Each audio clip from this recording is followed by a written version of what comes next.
Good evening, everybody. My name's Esther.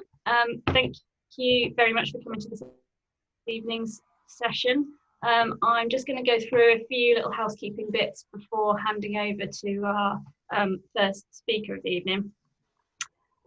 If you've got any questions at any point during the talks, then please them in the chat function. This is available to everybody, but can you please include the name of the speaker that you're directing your question to, so that that we know who it's for. Myself and my colleague Chris will then collate these and we'll direct them to the speakers for you. Speakers are going to take a couple of questions after each presentation, and then we'll have a longer Q&A session at the end. For those of you that have been attending the sessions before, apologies that we keep changing the method of question asking, but we're trying to learn the technology as we're going along as well. On the subject of technology, can we ask that you keep your microphone and video turned off, just to help the session run as smoothly as possible for everybody. We are recording this session, so we're going to make it available online over the next few days. So please do be aware that if you do turn on your video or audio, you may appear in the recording. We're hoping to make the recording of the session available by Monday at the latest, but you will receive an email when this is available. So, a little outline of the session tonight. So we're going to have 3 talks coming up, approximately 30 minutes for each. So the first talk is from Dr. James King from Loughborough University, who will be giving a talk on obesity and COVID-19. He's then going to be followed by Dr. David Clayton from Nottingham-Trent University, who's going to speak on diet and weight management. And then finally, we're going to go back to Dr. James King again, who's going to give a second talk on exercise and weight management. And lastly, just to give a little plug for next week's session, which will be the last one in the series. So we're going to have a talk from Professor David Broom from Coventry University, who's going to talk about vulnerable adults and their physical function in vulnerable adults and considerations for them during the COVID-19 pandemic. And then secondly, we're going to have a talk from Dr. Florence Kinethick from Loughborough University, who's going to be talking around mental health considerations during the pandemic. So that is enough from me. Without further ado, I will hand over to Dr. James King for his first talk. Thanks, Esther. I'll just share my screen. Okay, let's make a start then. So good evening, everybody. I'm James King. I'm a senior lecturer in exercise physiology here at Loughborough. Tonight I'll be delivering a couple of talks, the first one being, as you can see here, related to obesity and COVID-19, and the second talk, which will be at the end. This slide just gives you an idea of my credentials. Like I said, by trade I'm a physiologist, and my research focuses around the area of appetite control and energy balance. And on top of that, within the last few years, I've done a lot of work looking at obesity-related chronic diseases, such as type 2 diabetes and non-alcoholic fatty liver disease. A lot of this work is done with colleagues working out at the Leicester Diabetes Centre at the Leicester General Hospital, and as well as that with colleagues at the Queen's Medical Centre in Nottingham who specialise in hepatology. This slide provides an outline of what my talk will cover this evening.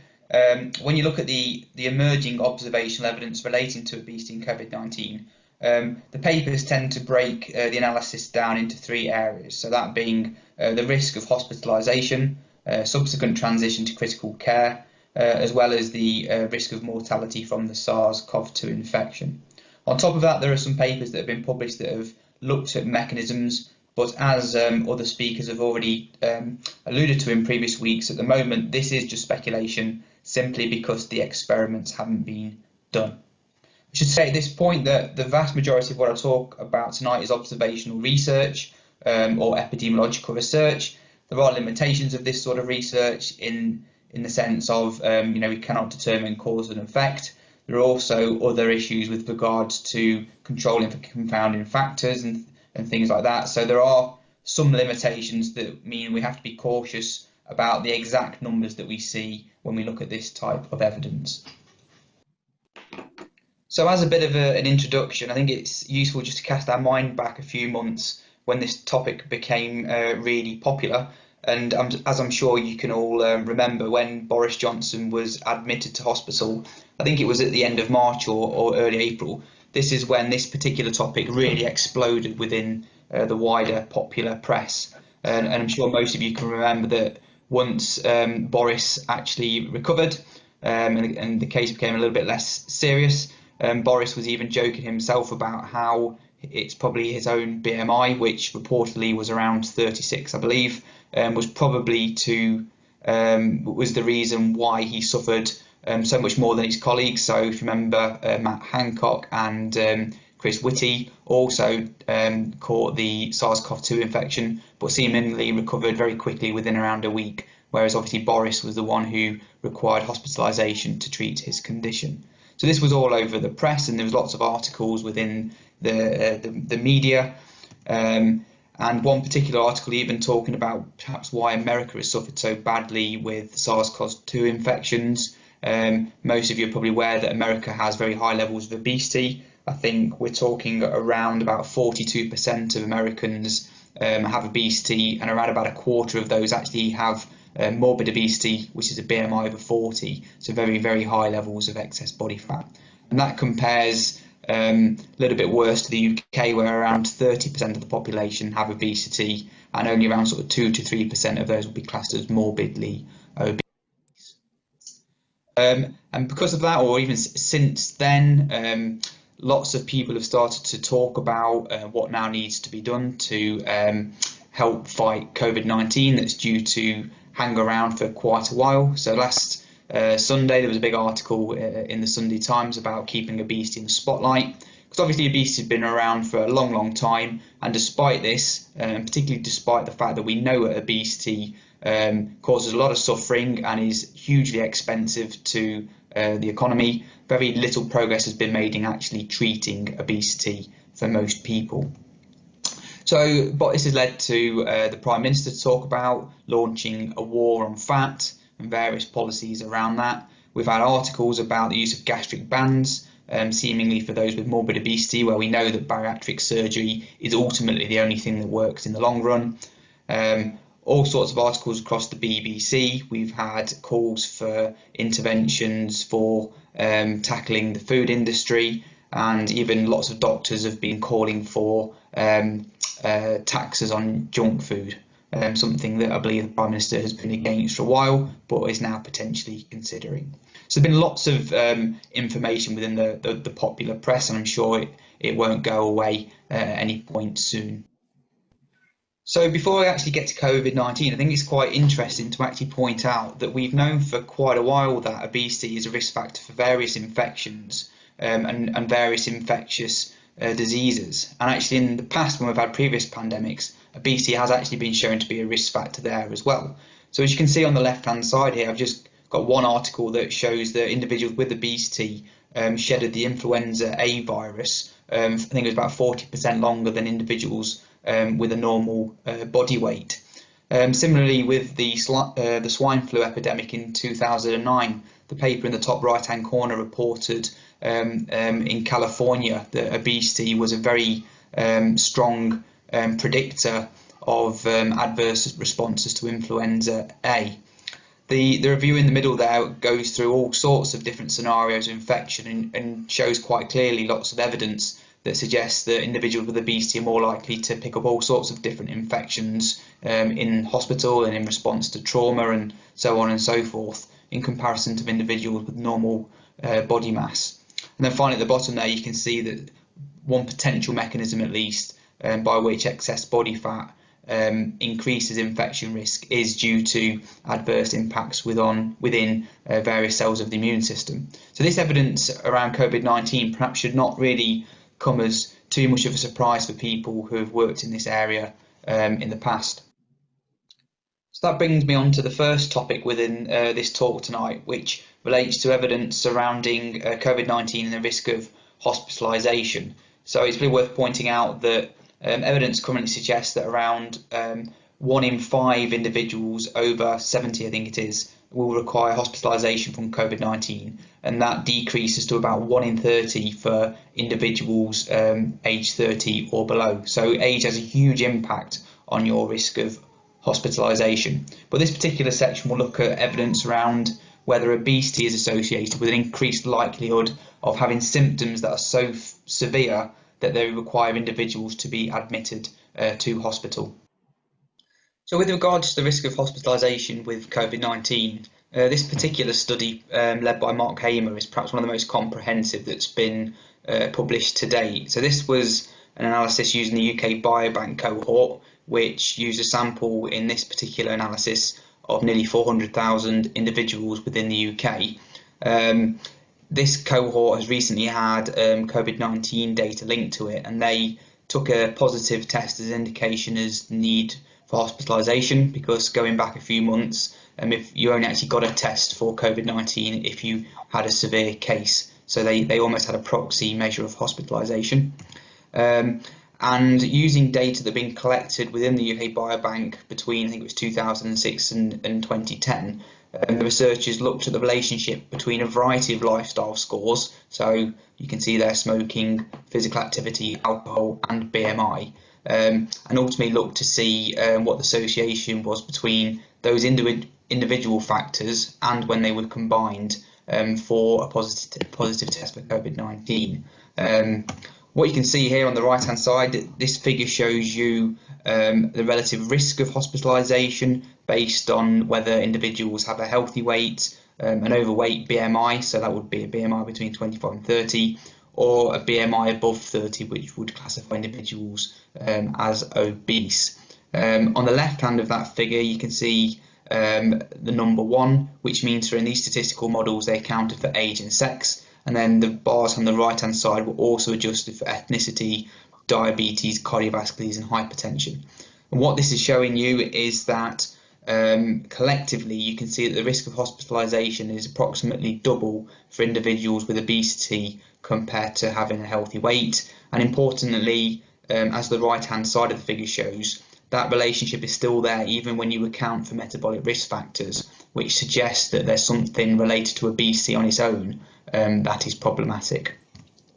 What's also interesting to note from this study is that the researchers developed an index for wider lifestyle behaviours and their association with the risk of hospitalisation. So you can see that they took the scores for smoking, physical activity, alcohol and BMI, and basically plotted the risks or the relative risk of hospitalisation based on how many points you had. So I think their point score ranged from 0 to 8. You had different points for smoking, different points for physical activity, alcohol and so on. Ultimately, what you can see in that left-hand figure, again with the different adjustments on the left and the right, you can see that there's approximate 3.7-fold increased risk if individuals have the worst sort of lifestyle, so if you have 5 points or more compared to those individuals with none of the adverse lifestyle risk factors. Even when they adjusted for CRP, so CRP is a marker of inflammation, even when they adjusted for that, the findings still held, suggesting that CRP is having part of the effect, but there's other things going on as well. And the researchers also calculated something called the population attributable fraction, which is essentially a metric based upon the prevalence of a risk behaviour and the relative risk, and ultimately suggesting that a large part of the risk of hospitalisation is down to these lifestyle variables. So they're suggesting 51% here, but actually in their discussion they actually suggest that that's probably a little bit of an overestimate. But suffice to say that lifestyle factors and BMI seem to be an important contributor to hospitalisation. So this is another study that's looked at the association between BMI and the risk of hospitalisation. And this was an analysis from New York City, about 3,500 individuals who tested positive for COVID-19. So this was a retrospective study where they actually split the data up into age brackets. So they looked particularly at hospitalisation in those less than 60, and as well they looked at individuals who were hospitalised over the age of 60. And what you can see is in the table that I've highlighted there in the red box, they calculated odds ratios for the risk of hospitalisation.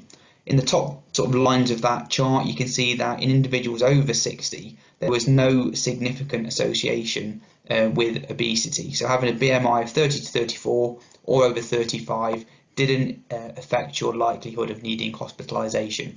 However, if you look in the shaded bars at the bottom there, you can see that there are statistically significant increases in the odds ratio, so that those less than 60 had about a doubling of increased risk for hospitalisation with COVID-19.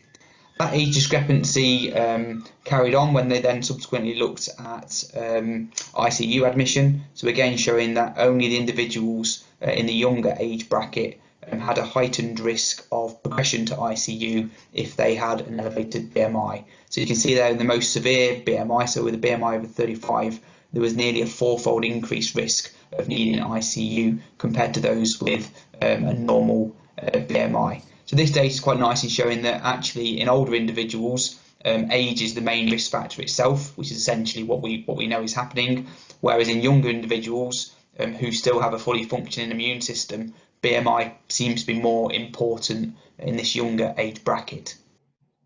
And the final study I want to show you relating to hospital admission is this one here.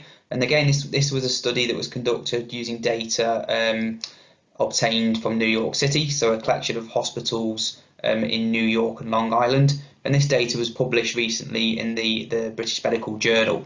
But essentially, this was a larger study with just over 5,000 individuals who presented to hospital and subsequently were found to test positive for the SARS-CoV-2 infection. You can see there of all the people that turned up at the doors to these hospitals, around half of them required admission, obviously the most commonly for breathing difficulties, and of that number, about 20% of individuals subsequently required admission to intensive care.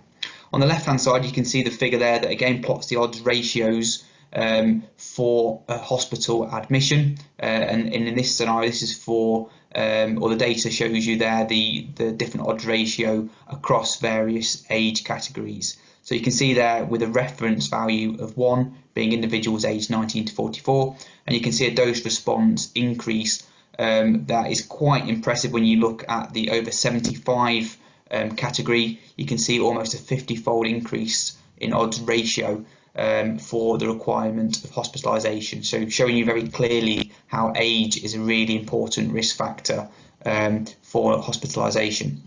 On the right hand side, however, you can see the BMI data, and again the data is split into categories of progressively increasing BMI, and similar to the first study that I showed you there, if you look at the severely obese categories, you can see that there's approximately sort of 50 to 100% increase in the risk of needing hospitalisation if you have a BMI within the obese range in comparison to the reference group, which in this case is a BMI of less than 25.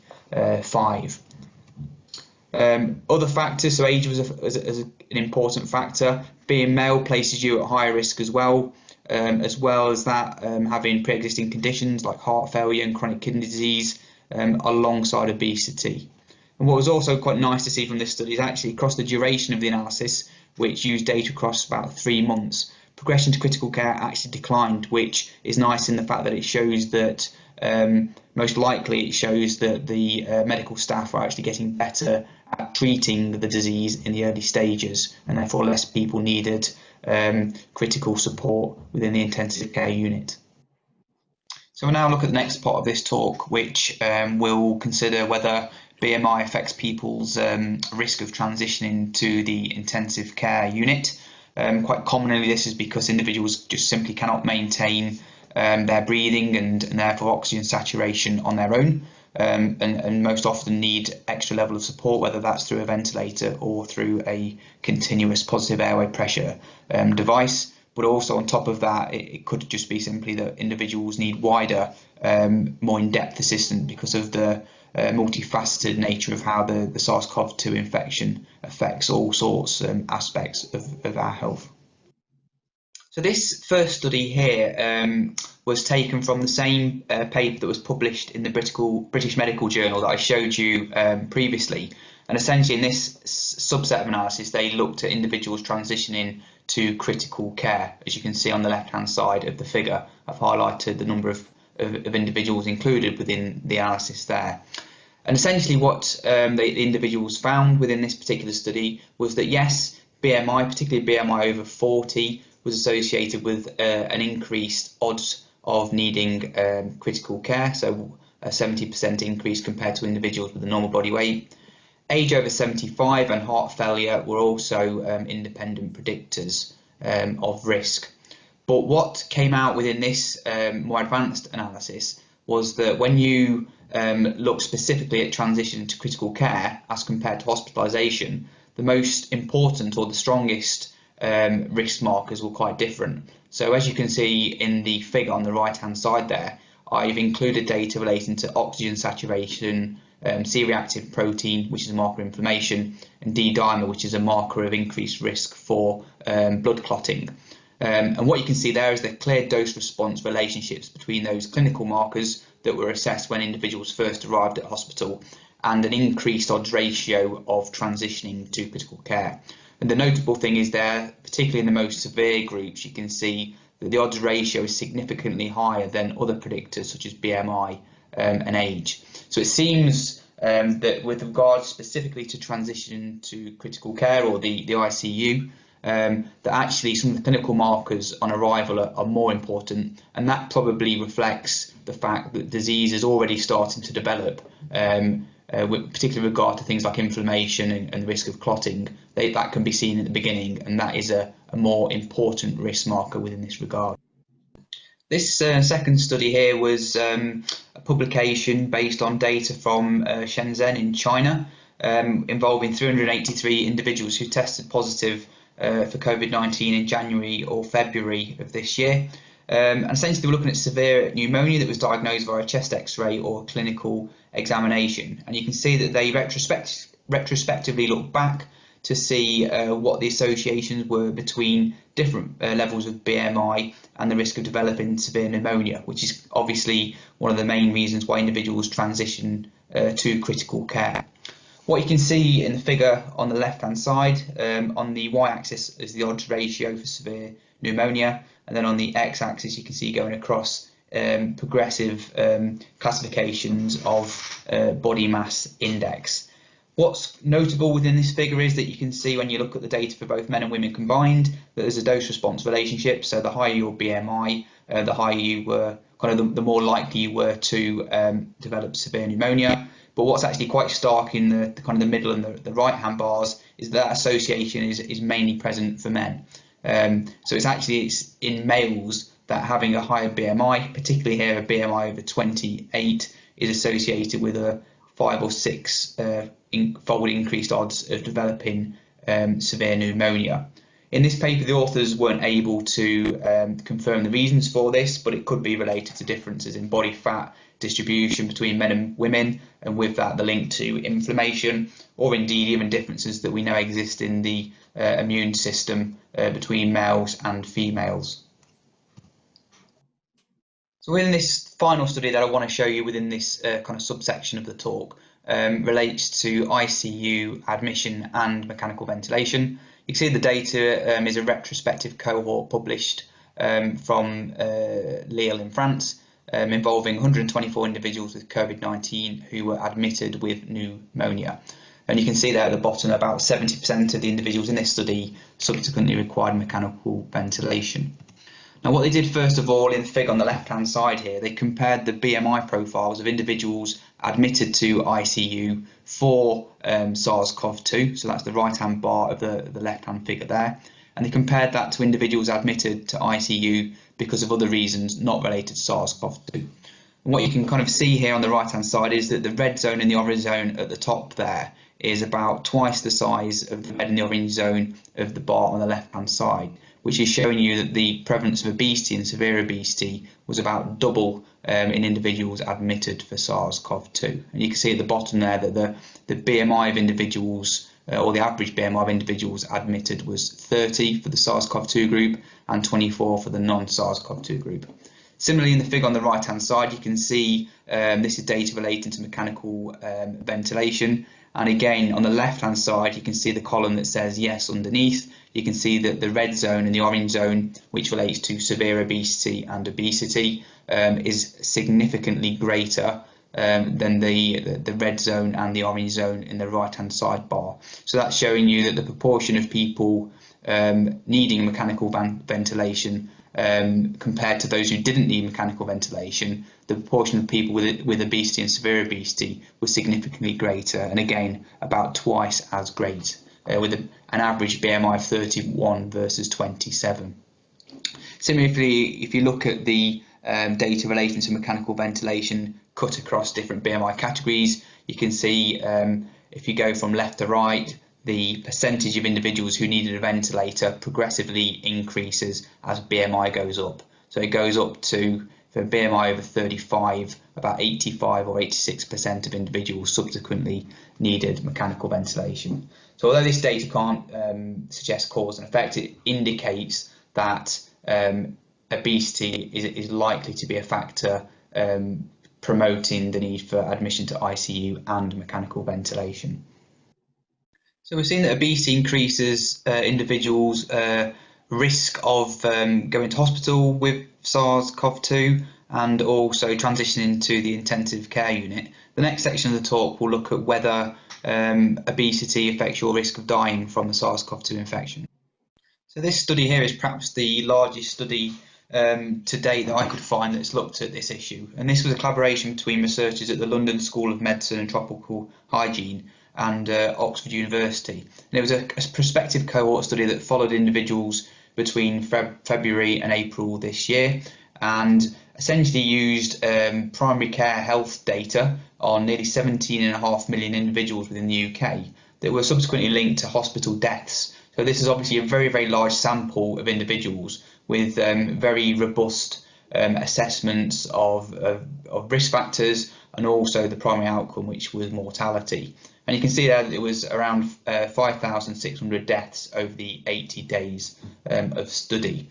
Now, if you look at the figure on the left-hand side here, you can see the hazards ratios on the y-axis and then different categories of obesity. So starting with the reference value there for not obese on the left-hand side, given the value of 1. And you can see a progressive dose response increase as BMI steps up categories. So class 1 would be 30 to 35 BMI, then 35 to 40, and then 40 plus. And you can quite clearly see there that if you particularly take the individual with the morbid obesity, so BMI over 40, there's a 2.2-fold increased risk of death if you have such a BMI compared to individuals who were not obese. Now, this data is based on models that were fully adjusted for all important covariates, so particularly things like pre-existing illness, particularly metabolic conditions like diabetes and heart disease. So it's safe to say that this increased risk was independent of existing disease as well. And for context there at the bottom, you can see that actually, despite this risk with obesity, you can see that even higher risks were associated with age. So particularly in aged over 80, the increased relative risk was more than 12. You can see that uncontrolled diabetes had a higher risk, blood cancers increased risk, as did neurological disorders and individuals who'd had a transplant of various different kinds. So obviously evidence here showing that obesity is independently associated with increased risk of mortality from SARS-CoV-2 infection. This last study I want to show you on this topic, this goes back to the BMJ paper again, where they continue to follow people for mortality. So this was data from New York, and I've just kind of plotted the main risk factors that were identified, or the strongest ones. And as we saw for critical care, you can see that the clinical markers O2 saturation, CRP and D-dimer were still strongly associated. But then on the left hand side you can see BMI and age as well. And obviously when you look at age, it's quite stark that particularly in age over 75, the hazard ratio was approaching 8 compared to individuals who are aged 19 to 44.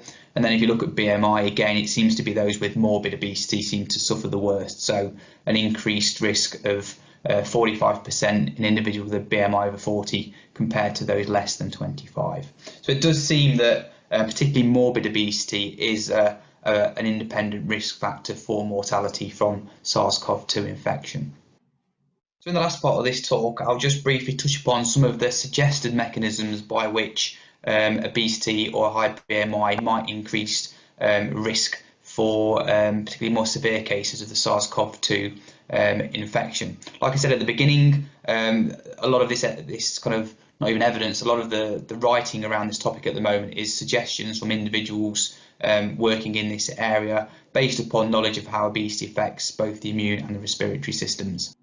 This figure here was taken from a review paper that Professor David Clayton published in Journal Circulation just a few weeks ago, and he provided a nice sort of brief overview of possible mechanisms through which SARS-CoV-2 causes severe health problems. Really, in this paper, Professor Clayton distilled the issues down to 3 main aspects. So as you can see in the figure here on the right hand side, the immune system was highlighted, particularly a hyperactive or pre-activated immune system, because we know that obesity is associated with chronic low-grade inflammation, and this sort of primed inflammatory response might lead to a dysregulated or hyperimmune response in individuals with severe obesity. As well as that, before we've also suggested earlier on in the talk that obesity is associated possibly with increased viral shedding and therefore increased exposure to the infection.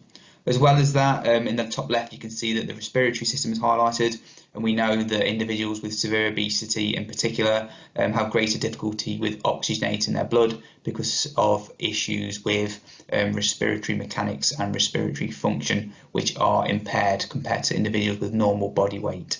And on top of that, we've got metabolic problems that come with insulin resistance and inflammation. So you can see their higher blood pressure, propensities to diabetes, and all sorts of cardiovascular conditions, and that link into an increased risk of thrombosis, which is particularly problematic within SARS-CoV-2. And as we saw in the previous studies, that the marker D-dimer was particularly predictive of transition to critical care and mortality from this condition. With regards to the respiratory system, we know that having difficulty breathing is one of the main reasons why individuals initially turn up at hospital with COVID-19. A deterioration in breathing is also one of the main reasons why individuals transition to critical care. For a long time, we've known that obesity is associated with various respiratory problems such as sleep apnea, asthma, and COPD. And we also know, kind of as summarised in the table there, that obesity leads to various differences in respiratory mechanics, causes airway resistance, all sorts of different breathing problems, and leads to impairments in gas exchange. And ultimately, together, these make it harder for individuals to oxygenate their blood. And the suggested reasons for this, I believe, are due to the excess weight on the thorax and abdomen with the excess fat, increases in pulmonary blood volume, and ventilation perfusion mismatches. But ultimately, if under normal circumstances individuals, particularly with severe obesity, have problems oxygenating the blood, then it perhaps comes as no surprise that when challenged with an infectious disease that targets the respiratory system, individuals with obesity are more likely to suffer than individuals with a normal body weight.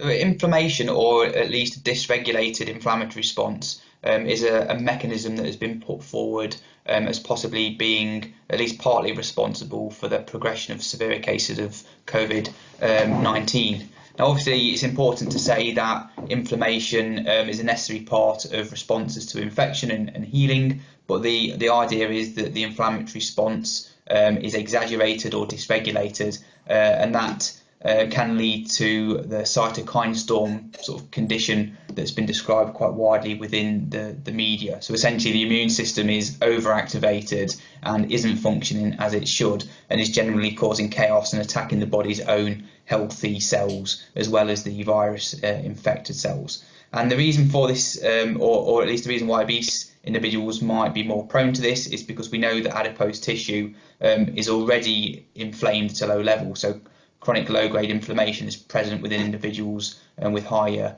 BMIs. And essentially that's because adipose tissue, when expanded, can become hypoxic, and that drives or attracts all sorts of immune cells into the tissue, which produce various cytokines. You might have heard of IL-6 and TNF-alpha, some of these pro-inflammatory cytokines. And the idea being that if there's already a low level of inflammation, then when the infection or the SARS-CoV-2 infection comes in, this sort of catalyses a response that kind of goes into overdrive.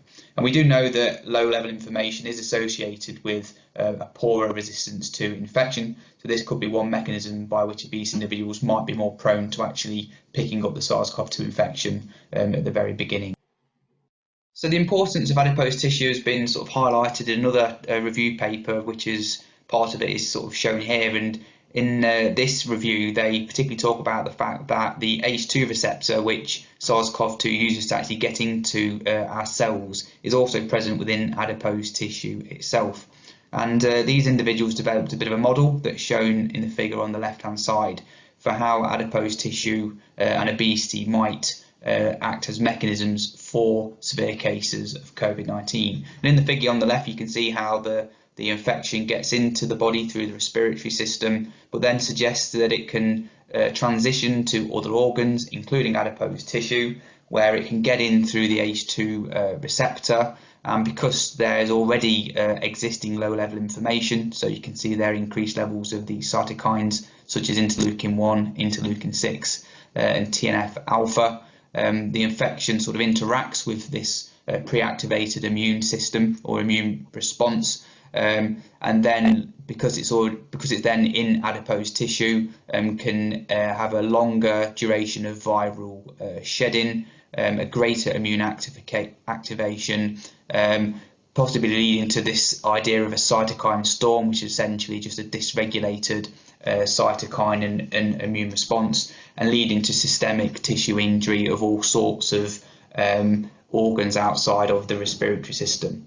So there is quite a nice model there for how adipose tissue might mechanistically link to the immune system and severe cases of COVID-19. I will say I picked up a paper the other day that I think was in JAMA Internal Medicine that was talking about the idea of a cytokine storm, which has been popularised within the media.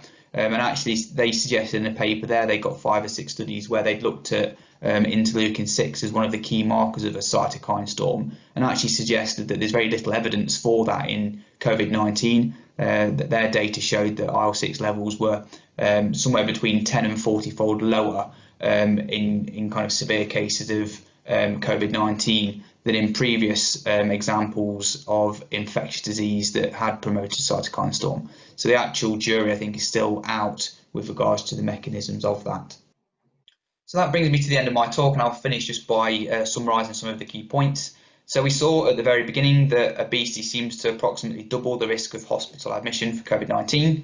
We also saw evidence showing that obesity increased the likelihood of needing transfer to ICU or mechanical ventilation, or perhaps should say though at that point that it did seem as though that some of the clinical markers such as your oxygen saturation, propensity to clotting and your inflammatory response at that stage is perhaps more important. We did see at the end that a dose response seems to exist between BMI and mortality, and we should say just generally with all of these outcomes that it did seem as though it was morbid obesity which was most problematic. So that's individuals with the very highest BMIs of sort of 40 or greater seem to be at the most risk. I should also say with all of this we looked at relative risks, so that doesn't mean that everybody with obesity is automatically going to have a severe case of COVID-19. You know, we know that I think at the moment there's about 50,000 excess deaths due to this infectious disease. That's in a population of nearly 67 million. So not everybody automatically is going to have a severe case if they have a high BMI. And just last point there, we looked at some of the mechanisms and sort of concluded that most likely at the moment we think that a dysregulated immune response compared with impaired respiratory dynamics are quite important. Very finally, I'll finish just with a bit of a segue to the subsequent talk this evening with a part of the discussion of Naveed Sattar's paper, where he suggested that because this infection is likely to linger around for quite some time, that perhaps it's quite a apt period for individuals to start thinking about their lifestyle behaviours, particularly their activity levels and their diet, in order to reduce the likelihood that they might suffer a severe case of COVID-19. Stop my screen. Ooh. And should be able to pass over to Dave. Hi, James.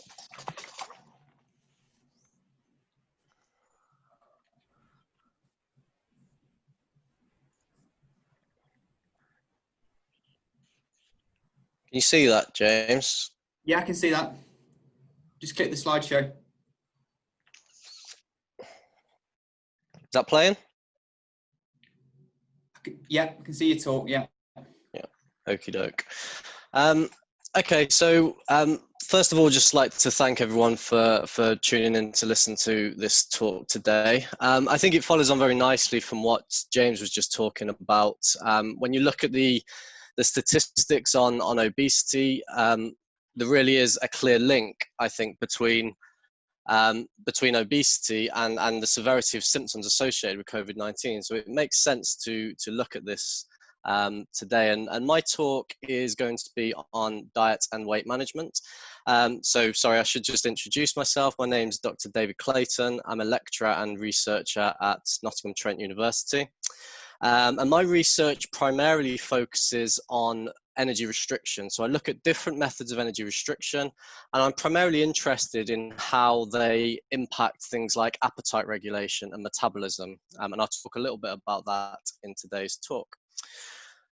So the aims of the talk today then are to firstly look at energy balance. So I imagine energy balance is probably something that many of you have some familiarity with, which is good.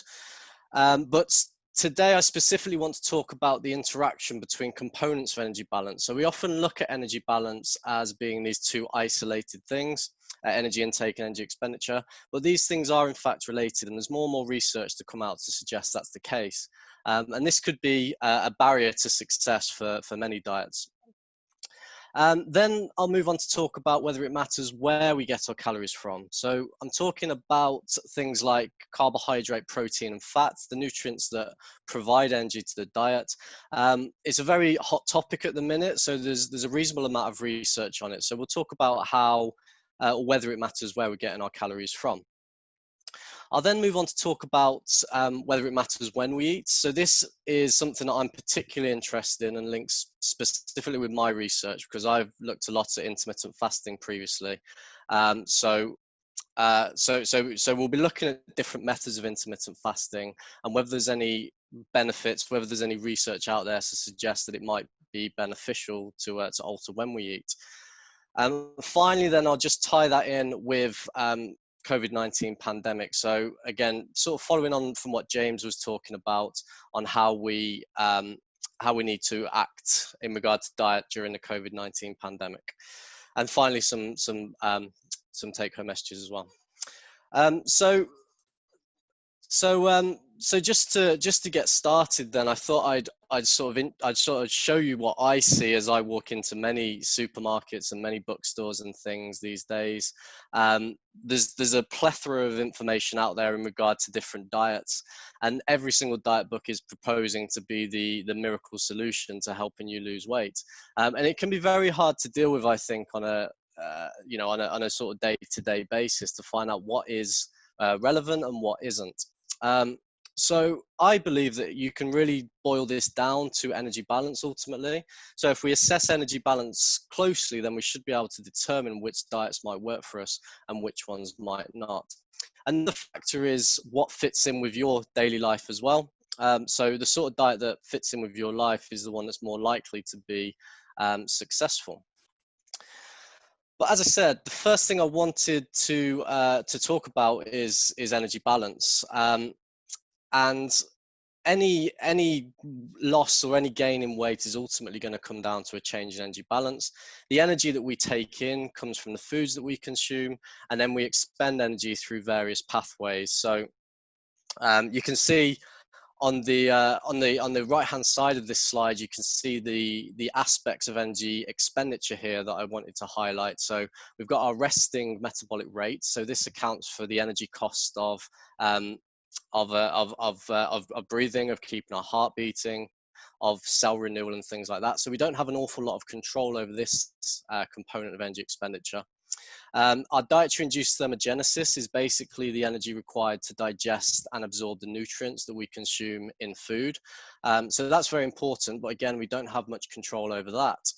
And then finally, and this is something James will talk more about in the next talk, but the other aspect of energy expenditure is physical activity energy expenditure. And this is the component that we have the most control over. So this is one that we can we have the largest ability to impact. But ultimately, our weight status will be governed by the balance between our energy intake and energy expenditure. And if our intake exceeds expenditure, then that excess energy is going to be stored, and it's stored as fat tissue. And in situations where our intake is less than our energy expenditure, then those fat tissue stores will be broken down, that those nutrients will be released and be available then for utilization.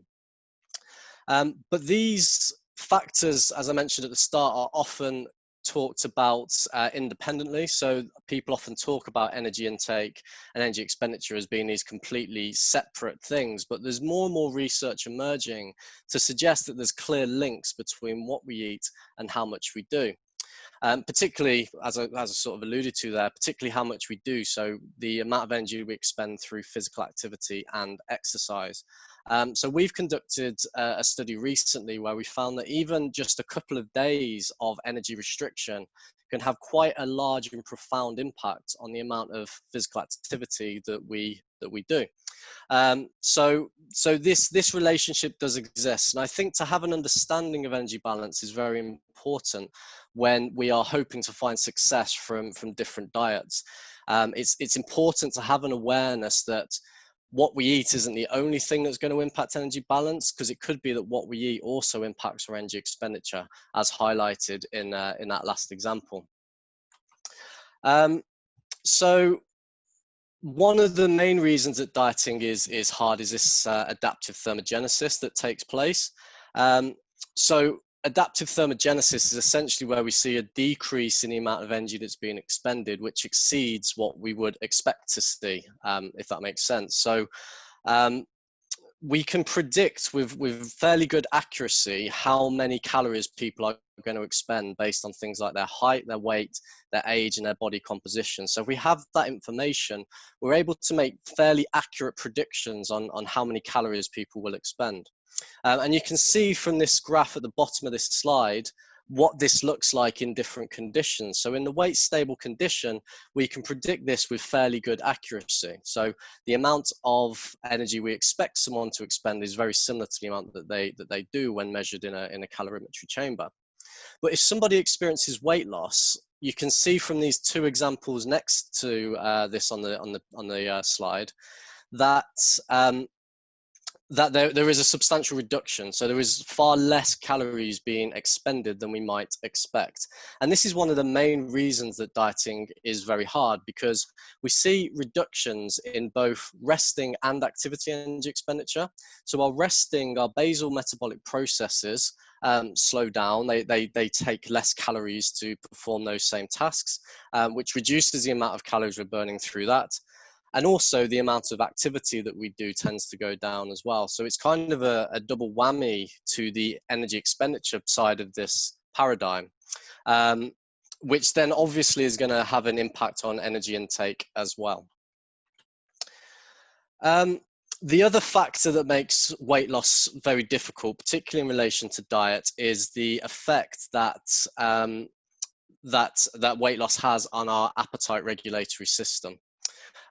So we have this constant feedback loop between our brain and our gastrointestinal tract, and this is they communicate between each other using these hormones that are shown on the slide here. So ghrelin is released from our stomach, and ghrelin is often referred to as the hunger hormone because the higher the concentration of ghrelin, the more the hungrier we tend to feel. And all of these other hormones listed on the slide are satiety hormones. So we have a decrease in appetite when these hormone levels are high. Leptin is released from the fat tissue as well, and this is another satiety hormone. But the impact of these hormones on the energy balance paradigm was really highlighted in a really nice study from Kevin Hall's group in America, where they managed to get a group of participants to lose weight without realizing it. So it was a covert weight loss that occurred. And they found that those physiological mechanisms that drive energy intake would increase voluntary intake by about 95 calories per day, per kilogram body mass loss as well.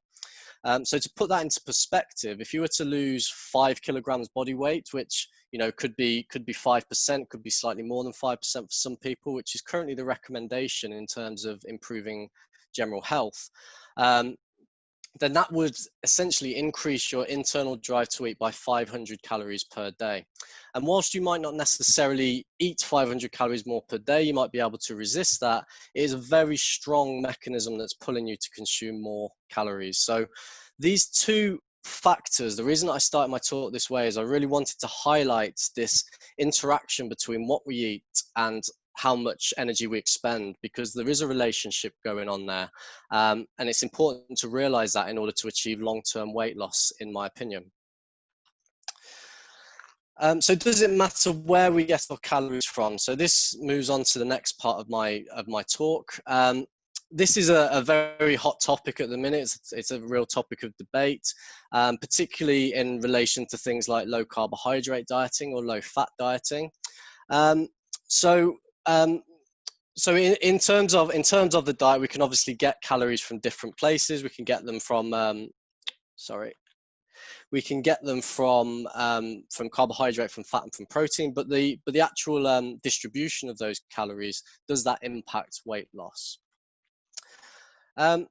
So firstly, I just wanted to show you this meta-analysis, which essentially, for those of you that might not know, a meta-analysis takes data from lots of different studies. So all the studies that you can see listed down this part of the slide here, this is all the studies, and the meta-analysis takes all the data points from those studies and gives us an average summary. And in the bottom of this figure here, in the red box, you can see this is where the average was. So in this particular meta-analysis, it was essentially found a very slight favor towards a low-fat diet. So in this particular meta-analysis that was comparing low-fat diets with low-carbohydrate diets, there's a very slight favoring towards the low-fat diet for achieving greater weight loss. And although there was a slight favoring, it's important to note that this was a very small difference, only about 16 grams per day. So in the scheme of things, this is clinically meaningless. But it was a very good study because it actually looked at the individual studies that are listed within this meta-analysis are ones that that tightly controlled energy intake as well. So they looked at how, if we replace the exact same amount of calories of fat with carbohydrate or vice versa, how does that impact weight management? So in this situation, there's a very slight favoring towards a low-fat diet, but it was a very small amount, as I said, and likely to be clinically meaningless. But one of the limitations, if you like, of looking at the data from those studies is that they are these very tight, rigorous experimental trials. And of course, in the real world, things don't quite work out in exactly that way. So it's very unlikely that we would be able to replace carbohydrate for fat and vice versa to the exact same calorie distribution. For example, fat is a far more energy dense nutrient than carbohydrate to start with. So we get 9 calories for every gram of fat that we consume compared to 4 calories for every gram of carbohydrate. So that alone makes this substitution quite difficult. So this next systematic review and meta-analysis that I'm showing you here took data from the real world. So it looked at diets that are being used in the mainstream, often recommended by certain books. So if you look at the table on the right-hand side, the top right-hand side of this slide, you can see the sort of diets I'm talking about. So the low-carb diet would be, for example, the Atkins diet, which recommends low carbohydrate intake, less than 40% of energy, and usually, to be honest, substantially less than that as well. And much higher amounts of fat.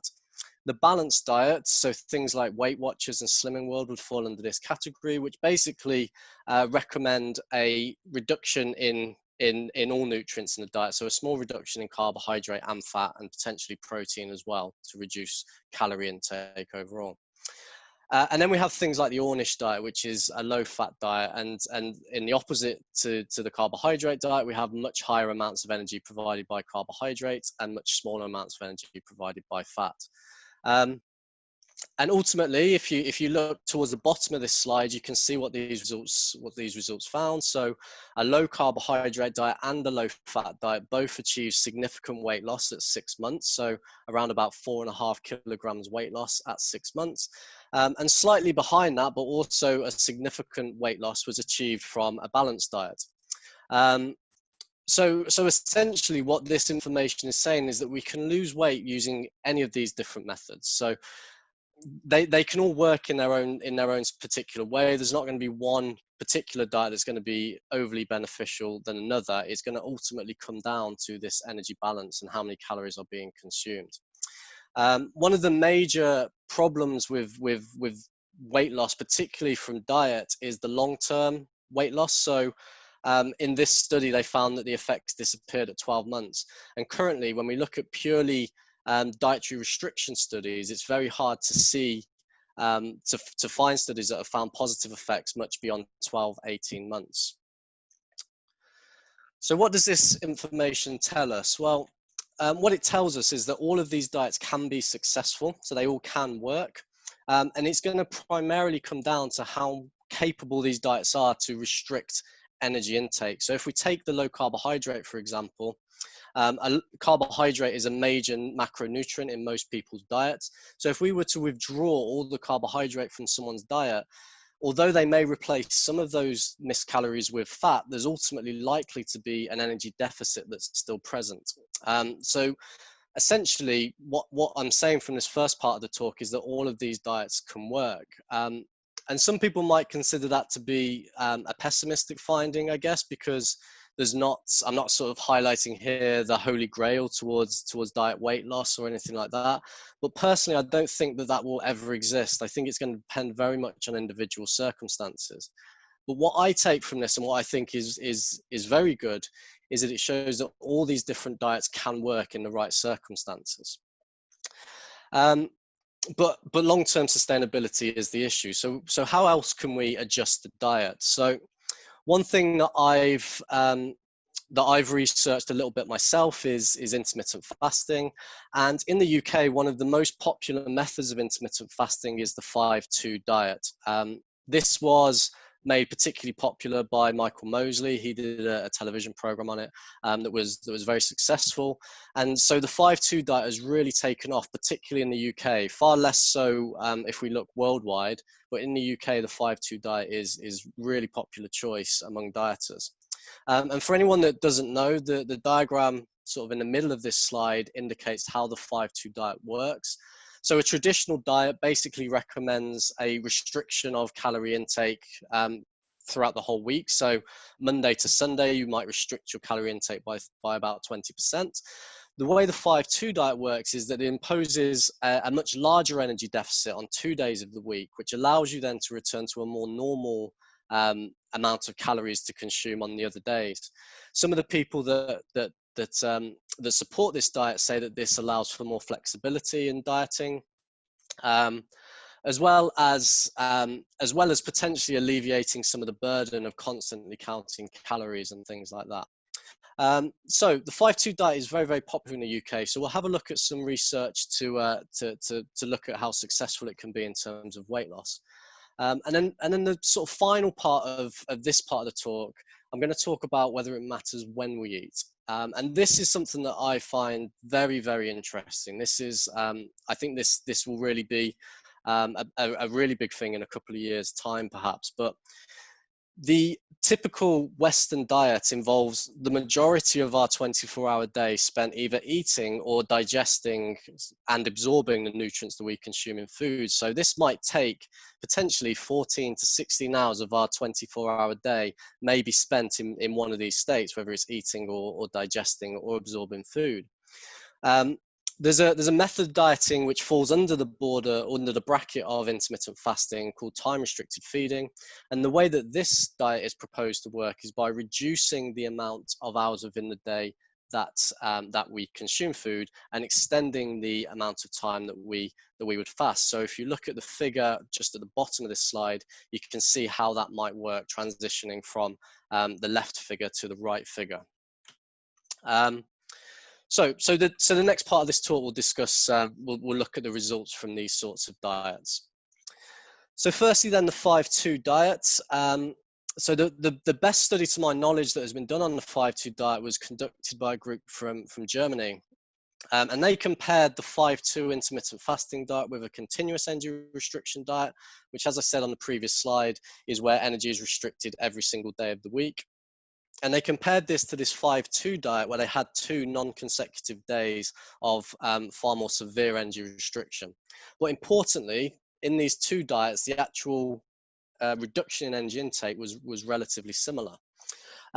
So this study involved very close monitoring for the first 12 weeks, so regular meetings with a dietitian, dietitian support as well on hand, and regular visits to the laboratory as well.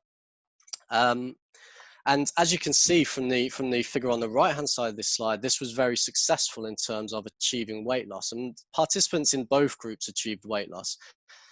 The figure would indicate that perhaps intermittent fasting was superior to continuous energy restriction, but there wasn't actually a statistical difference between these two.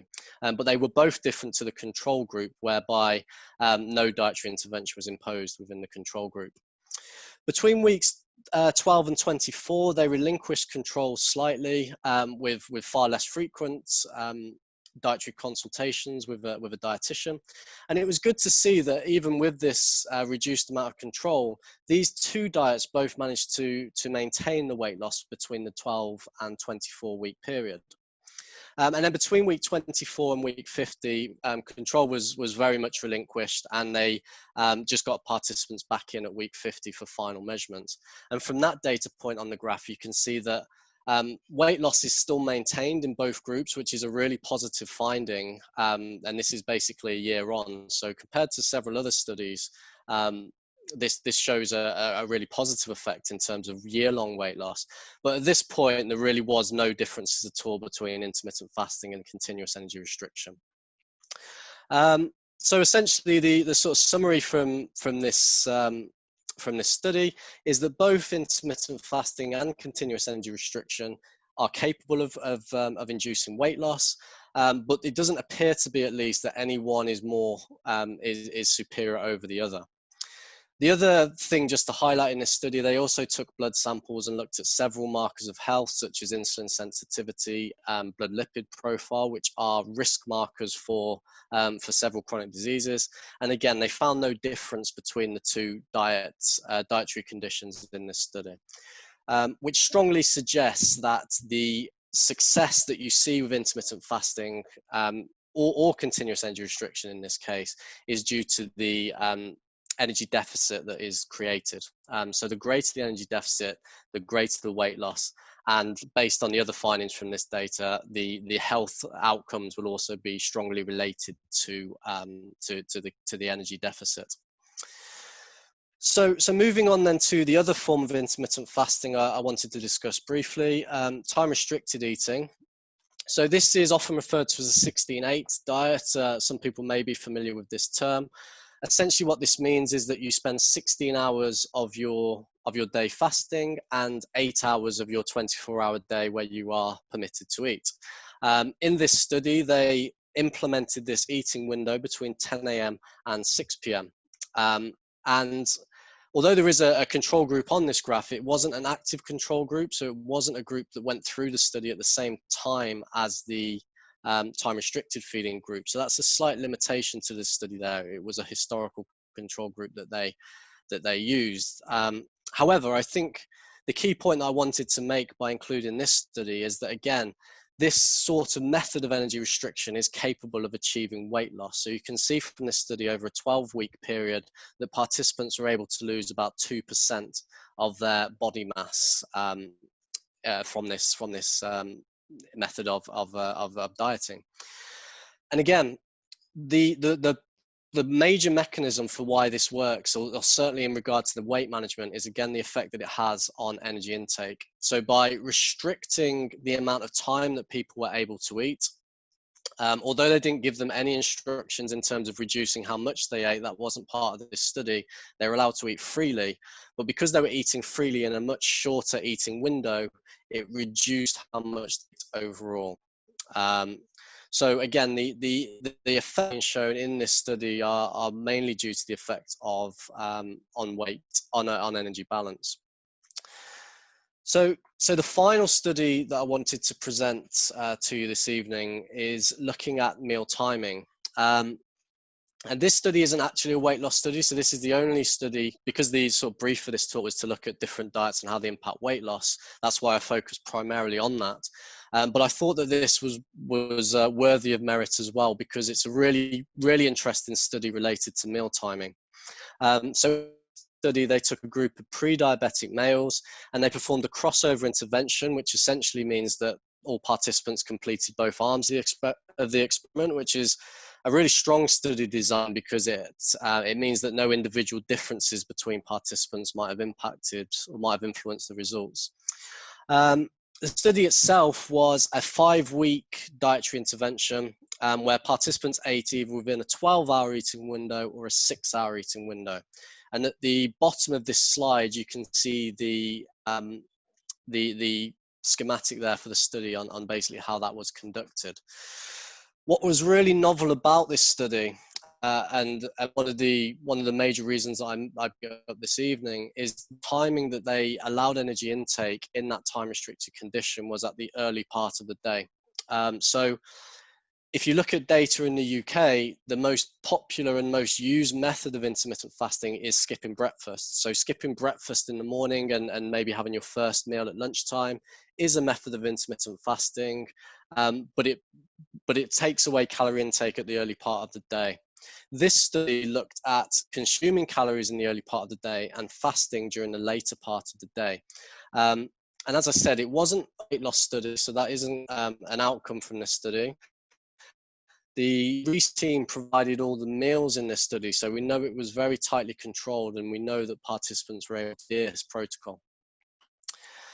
And essentially, the result of this study, as I said, weight loss wasn't an outcome from this study, so I just wanted to highlight that again here. But there was a great deal of change in terms of several health outcomes from this study. So this time-restricted feeding protocol improved fasting and feeding insulin sensitivity, so essentially improving glucose regulation in both the fasted and fed state, as well as improving things like blood pressure and oxidative stress as well. And this study was conducted in 2018, so it's a couple of years old now, but it's still one of the better studies that have looked at this, which is why I presented it this evening. But since this study was published, there's more and more evidence accumulating to suggest that eating early in the day is important. And if you are going to implement an intermittent fasting style diet, then looking to consume calories early and fasting later appears to elicit some additional health benefits. So that would be my sort of advice in terms of implementing these diets. An important study, it was very tightly controlled, which is a very good aspect of the study. But because of that, we're not able to see how this sort of eating pattern might have influenced behavior. So physical activity behaviors, and probably more importantly in this case, eating behaviors as well. So that wasn't assessed in this study, and that will be an important part of future research to determine how successful this style of dieting could be. So again, this really just sort of builds a little bit more on what James was saying in his talk about 30 minutes ago on why we're looking at dieting during COVID-19. And James presented a lot of information about the negative health outcomes that are associated with a higher BMI related to symptoms of COVID-19. So it is something that we need to be wary of. And weight gain is going to be the result of a positive energy balance. So we need to look at both our intake and our expenditure sides of this equation to determine what the how it's going to impact our weight loss or weight gain potentially. And with that in mind, and also thinking back to the very start of this presentation where I talked about the relationship between intake and expenditure, one thing that has been placed on us by social distancing restrictions and is being shown in the research is that there's a reduction in the amount of activity that people are doing. So the amount of minutes spent active per week is decreasing and the amount of sitting time is increasing. And coupled with that, we've just completed a study looking at exercise intensity as well. And we found that on the whole, the intensity of exercise was greater pre-social distancing compared to during social distancing. So there's a reduction in the amount of activities being done and seemingly a reduction in the intensity as well. So these are important considerations. And relating back to energy balance, now might be an appropriate time to start thinking about the diet, because some of these facets of energy expenditure aren't things that you might necessarily notice every single day. So you might not necessarily notice if you're spending an extra hour sat down compared to normal because your commute to work has probably changed quite a lot. And if you maintain the same eating patterns with all these changes in your energy expenditure, then it increases the chance of weight gain occurring. So looking at diet at this time, I think, is very important. And just to kind of finish, I did want to sort of present a few caveats really to if you're experiencing COVID-19 symptoms. And my strong advice that if you are experiencing symptoms, or if you think you've been in contact with anyone that has symptoms or has been diagnosed with COVID-19, now probably isn't the right time to start implementing one of these diets. We heard from Tom Clifford last week that the best way we can use nutrition to help immunity is to eat a well-balanced and diverse diet. Now, most of the diets I've just taught you in this presentation do not do that. So whether we're talking about taking carbohydrates out of the diet or taking fats out of the diet or intermittent fasting, these are fairly substantial changes to diet. And it often takes a little bit of time to adjust when you make such a substantial change to the diet, which can lead to deficiencies in other nutrients. And whilst the evidence around nutrients, specific nutrients, as Tom talked about last week, is fairly tentative, one thing that is fairly clear is that the amount of energy consumed and our energy balance in general is probably going to have an impact on our immunity. So we need to make sure that we're consuming enough energy to optimize immune health, which is why I say if you are experiencing symptoms or are concerned about your potential to have COVID-19, I certainly wouldn't recommend implementing one of these diets right now. But even outside of that, most of the studies that I presented to you today provide multivitamins as well as part of their nutritional intervention, because they are aware of the fact that these large changes to dietary patterns can lead to deficiencies at times in certain micronutrients. So even if you were to implement one of these diets, I probably would suggest that you do consider a multivitamin supplement. So final thing then, just some quick take-home messages. The evidence generally the evidence generally shows that several of these different types of diets can be used successfully, which I think is positive, because what it essentially means is you don't have to scroll through all these books in the bookstore in your supermarket to find out which diet is going to work, because I think all of these diets can work if you are aware of how they're impacting energy balance. So taking taking care and thinking about how many calories you're consuming, and also how much activity and exercise you're doing as well. These are likely to be the key factors that that influence weight loss and any change in health.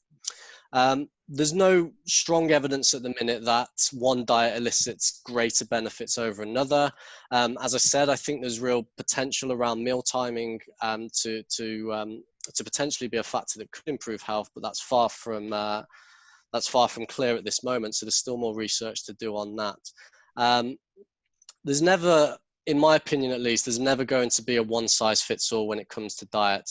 So it's important to be open-minded. You'll know what might suit you better. So some people might have listened to this talk thinking that intermittent fasting might work for you, based on schedule and you know, individual differences, and that might work. What I'm essentially saying from this presentation is that all these diets can work in the right situations, but you should be mindful of your activity as well. So when you start dieting, don't think that dieting alone is going to achieve what you want it to. You need to also be aware of how it might impact your activity as well. So thank you very much for listening. And I'm not sure if we're doing questions now, but I'm happy to answer any questions that you might have. Thank you very much for David. That's really interesting. We're just to keep ourselves to time. We're not going to take any questions at the moment. I'm going to move straight on to James King's second presentation, but we will have a kind of wider Q&A session at the end. So if you do have any questions, please just submit them in the chat to everybody and just put the name of the speaker that you want the question to be directed to. So thank you very much for that, David. So now I'm going to hand over to James King for our third and final presentation. 1 sec, I'll just find my talk, Esther. Okay.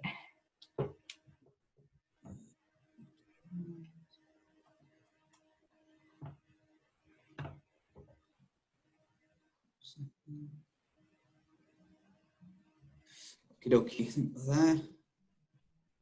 Just need to set up this.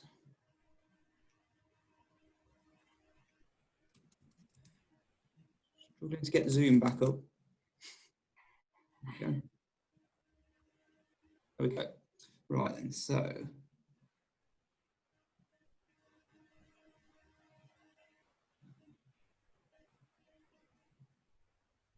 Can you see that, Esther? Yes. You're not in presentation mode yet. Yeah, that's great. Can you see me? Yes or no? No, can't see you. That's fine. No one wants to see me. Right. Okay then. So yeah, I apologise. We're a little bit over. I think it was my first talk which overran slightly. So I'll get straight to it. Dave's obviously just given us a really nice talk about one side of the energy balance equation. I'll now look at the other side of the energy balance equation, which is exercise and energy output. I think it's fair to say this is a topic which attracts a lot of interest from people. People get quite passionate about it. And it's one that I'm quite passionate about because I see a lot of information within the wider popular press, which is not always factual. So as somebody who reviews this literature regularly and teaches it to undergraduates and master's students, it gets a little bit annoying at times when you see all sorts of articles within newspapers and magazines which sometimes don't tell all of the, or they don't tell all of the full side of the story. I want to do in this particular talk. Sorry, can someone just mute them? I can't hear. Sorry, we've got a microphone on. I don't know what time Maz might come around Thursday. If we say Friday afternoon sometime, yeah.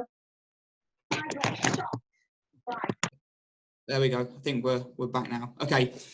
So yeah, so basically this talk I want to give you an overview of the core scientific evidence within the main areas of exercise and weight management, but ultimately give you some practical guidance which hopefully is useful to you in your life or within your day-to-day job.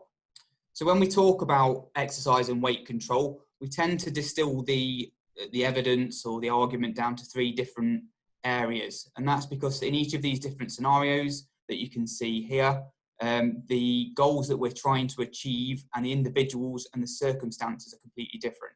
So in the first area there, the role of physical activity in preventing weight gain. In this scenario, we're talking about weight gain over potentially a long period of time. And we're talking about, at the start at least, possibly individuals who have a relatively healthy body weight and who perhaps can engage in a reasonable amount of physical activity. And that's really important, obviously, for the sort of within the context of using exercise as a therapeutic tool. The second scenario there is perhaps what attracts the most interest, and that's the capacity of physical activity to actually induce weight loss. So in this scenario, we're obviously talking about individuals who've accumulated excess body fat over probably quite a long period of time, and we're talking about whether exercise can actually induce weight loss. This might be difficult for some people because obviously if individuals have a high BMI, it might be harder for them to actually engage in a reasonable amount of exercise and therefore burn a reasonable amount of energy. On top of that, individuals with very high BMIs might have comorbidities, so they could have diabetes or they could have heart disease. And on top of that, they could also have various medications which might complicate things slightly. So if you were a diabetic taking insulin or on sulfonylureas or something like that, where hypoglycemia is problematic, then obviously using exercise within this context could be quite difficult. So it's important to be aware of those considerations. And then finally, we're talking about the relevance of physical activity for weight loss maintenance. And now David showed you some information about adaptive thermogenesis and basically how the body will defend against weight loss. It's exactly the same when we're talking about exercise. And there has been some evidence, albeit mainly observational, that's looked at how physical activity might enable to help people keep weight off once they've been successful in the short term. But suffice to say that most of the evidence suggests that once people have lost a significant amount of weight, a high percentage put that weight back on again, typically within 12 months. So I'll look at evidence around that. And like I said at the start, this is based on the scientific research. So all of these principles which I've distilled are based on science rather than sort of speculation. And I know David has shown you this diagram to start with, but whenever we talk about exercise and weight management, we always have to start off by just framing this in the context of energy balance. And this is a bog standard textbook diagram that you'll see in lots of places that shows you how energy balance is achieved when energy input and energy output are matched. On the left-hand side, you can see the macronutrients, and we should add alcohol to that as well. And they're the factors that contribute to energy input. And then on the right-hand side, you can see all of the factors that contribute to total daily energy expenditure. You can see rested metabolic rate on the bottom there, which contributes usually around 2/3 of our daily energy output. You can see the thermic effect of feeding or diet-induced thermogenesis, which contributes usually around 10 to 15% of our energy output.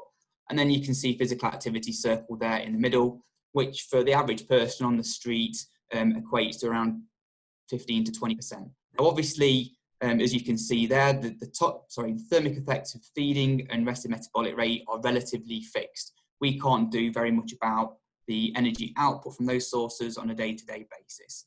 However, obviously, physical activity is controllable, but for most individuals, it's only controllable within a certain range. And like shown there, that's typically a relatively small amount in comparison to wider total daily energy expenditure. Obviously, if you're talking about athletes like Lance Armstrong or Mo Farah, they're able to perform large volumes of exercise at very high intensities and perhaps have a bigger effect on physical activity. But in the talk tonight, we're talking more about the average person on the street with regards to sort of weight management. We're not talking about extreme cases such as those elite athletes. What's important as well to appreciate from the outset, which influences some of the conclusions that I'll come to, is that energy intake, like David's talked about, is 100% controllable. So essentially what we're saying is that we have 100% control about the energy that we put in our mouths, put inside any psychological problems related to eating behaviour, whereas our ability to actually manipulate physical activity is much less. So if you're wanting to manipulate energy balance, I think it's fair to say that it's much easier to do that through diet than it is through physical activity. So I'm not saying from the outset that physical activity is not useful, it is, but just appreciate that context there in terms of the greater effect that energy input contributes to wider energy balance. So I get to the first area that I'll go through tonight, which is the question there: if I'm active, will it prevent me from gaining weight? Well, there's been lots of research over 20 years or so that has shown that yes, individuals who are active on a regular basis are more likely to maintain a healthier body weight than individuals who are not active on a regular basis.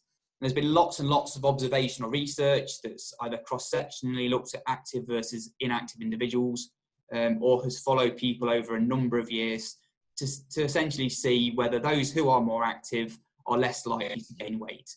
And I've just got a couple of studies that are quite interesting that have kind of looked at this and helped frame some of the conclusions that we have. So this was just a cross-sectional study where they measured just under 6,000 adults across 10 European countries. And as you can see on the left-hand side of the slide, you can see that they used an objective physical activity accelerometer, which was worn for 7 days. And through that device, the researchers were able to very accurately measure people's time spent in light intensity activity, moderate intensity activity, and vigorous intensity activity. And you can see on the bottom axis of both of those figures, activity is represented as MVPA, which is moderate to vigorous physical activity. And if you like, that can be kind of considered as purposeful physical activity. On the left-hand side of the figure, you can see, on the left-hand figure, you can see body mass index, and on the right-hand figure, you can see the probability of being overweight and obese. And in the middle of those two figures, you can kind of see the average response, and then the dotted lines at the top and the bottom are confidence intervals. And you can see that the confidence intervals get wider as MVPA goes up, and that's because fewer and fewer people are able to do such high levels of MVPA, so sort of 150 minutes per day. But what you can see, importantly, on the left-hand figure, you can see there's a negative relationship at the start. So as MVPA increases, as we go from left to right, you can see that body mass comes down. And that relationship holds till about 50 minutes per day, and then it starts to plateau out. And a similar picture is also seen in terms of the probability of being overweight or obese on the right-hand side, maybe going on for a little bit longer, but suddenly no more than around an hour. And essentially what this is kind of suggesting is that up until, the recommendation is that up until about 60 minutes of MVPA a day, that can be useful in limiting weight gain over time. With regards to sedentary time, so a lot of you might be aware that kind of sitting time at the minute is almost heralded as the kind of like the new smoking. There's a lot of research at the minute, particularly at Loughborough, but at many sort of institutions with sports science departments, looking at the relationships between sitting time or excess sitting time and health. With particular regards to weight gain, there's quite a mixed picture of evidence actually, but I think it's fair to say that the conclusion seems to be that sitting time is really unlikely to modulate weight gain over time. So if you were, for instance, to buy a standing desk, I believe the evidence suggests that just standing at work, for instance, is unlikely to affect your risk of putting weight gain over time. We're really talking about more purposeful physical activity for the purpose of keeping weight down. That's not to say that reducing sedentary time won't give you other benefits, such as metabolic health benefits, but perhaps because the actual energy expenditure of just standing up and not moving compared to sitting is probably quite low, then it's unlikely to influence energy balance in a meaningful way. Another study that I want to show you that's really quite interesting is this cohort study from America. So this is the Nurses' Health Study, which has been going on for a couple of decades. And in this particular analysis, they used data on about 15,000 individuals who've been followed for 20 years. So that's a huge sort of undertaking to repeatedly collect data on these individuals for that length of time. And what they did in this study is they measured people's BMI and their lifestyle risk factors at 4-year increments across the course of 20 years. But the clever bit was that they actually took blood samples from these individuals and genotyped them for regions of their genome that we know that are linked to BMI and adiposity. So without getting into a debate about the importance of genetics in obesity, it is very fair to say that we do now know that with regards to common obesity within society, there are collections of genes, so multiple genes, that if you are unlucky and have the wrong variants, that can make some people more prone than others to put weight on over time. That is undeniable. So we're not talking about any causality, not causality, but we're not talking about a deterministic scenario where some people have a certain gene and you're automatically obese. We know that there are clusters of multiple genes that if you have more of these than other people, you are predisposed to being slightly heavier than other individuals. And what they did in this study, they looked at 77 regions of the genome that we know are linked to having a higher BMI. They classified people into quartiles, so 25% sort of increments. What you can see on this plot on the left-hand side, you can see where the researchers have plotted physical activity or change in physical activity averaged over each 4-year increment of measurement. So you can see the change in BMI on the left-hand axis, and that's per 4-year increment. And you can see they've split that into quartiles. So Q4 at the bottom there for physical activity will be those who do the most activity, and Q1 would be those who do the least. And they've done that similarly for the BMI genetic risk score on the right-hand axis. So those in Q4 have more of these regions of the genome that we know are linked to obesity compared to others in Q1 who have lesser of these regions linked to obesity. And the important thing to note from this figure is that, well, there's a couple of important things, but the main ones being that, yes, if you have more of these areas of the genome that are linked to obesity, over that 20-year period, you are likely to put a bit more weight on than people who don't have those sort of unhealthy or risk for obesity genotypes. But if you actually look at the most active quartile, so particularly quartile 3 and quartile 4 for physical activity, you can see that the risk of your genetic risk score is attenuated and actually eliminated in the highest physical activity quartile. So the message being that, yes, some people might be at risk more than others to putting weight gain on over time, but if you maintain an active lifestyle, you can essentially nullify that increased risk. So you do have control about your ultimate phenotype. I should say that the same authors have done an analysis with diet as well, and essentially have shown exactly the same thing. So yes, some people might have more risk of weight gain than others, but if you maintain a healthy diet, you can mitigate that risk completely. And when we look at all of this information related to weight gain, we can see the American College of Sports Medicine's recommendation there that actually to prevent healthy weight gain over time, people should be doing 150 to 250 minutes per week of moderate to vigorous physical activity. And it's important to recognise that that volume of exercise is more than the volume required for overall health. So the government's guidelines for moderate to vigorous physical activity are that you need to do 150 minutes per week. That's obviously much greater than that. And that boils down to the first slide that I showed you about energy balance, and ultimately because we need to do quite a lot of exercise to burn an amount of energy that will contribute positively to energy balance, and in this scenario, to helping people keep weight off over time. The second chunk that I want to talk about tonight relates to actually using physical activity or exercise to actually lose weight. And please know the consensus of the strongest evidence in this area says, yes, in theory, exercise can induce negative energy balance just in the same way that diet can. So it does all boil down to physics and the laws of thermodynamics. If you move and expend energy, it will induce negative energy balance and contribute to weight loss. However, there are some caveats. The first one there at the top, as you can see, and as I've mentioned, so the energy expenditure elicited by physical activity for most people is typically small. And I think it's fair to say from my experience of dealing with participants in research that quite often individuals believe that they're burning more energy during physical activity than they actually are. So that's one problem.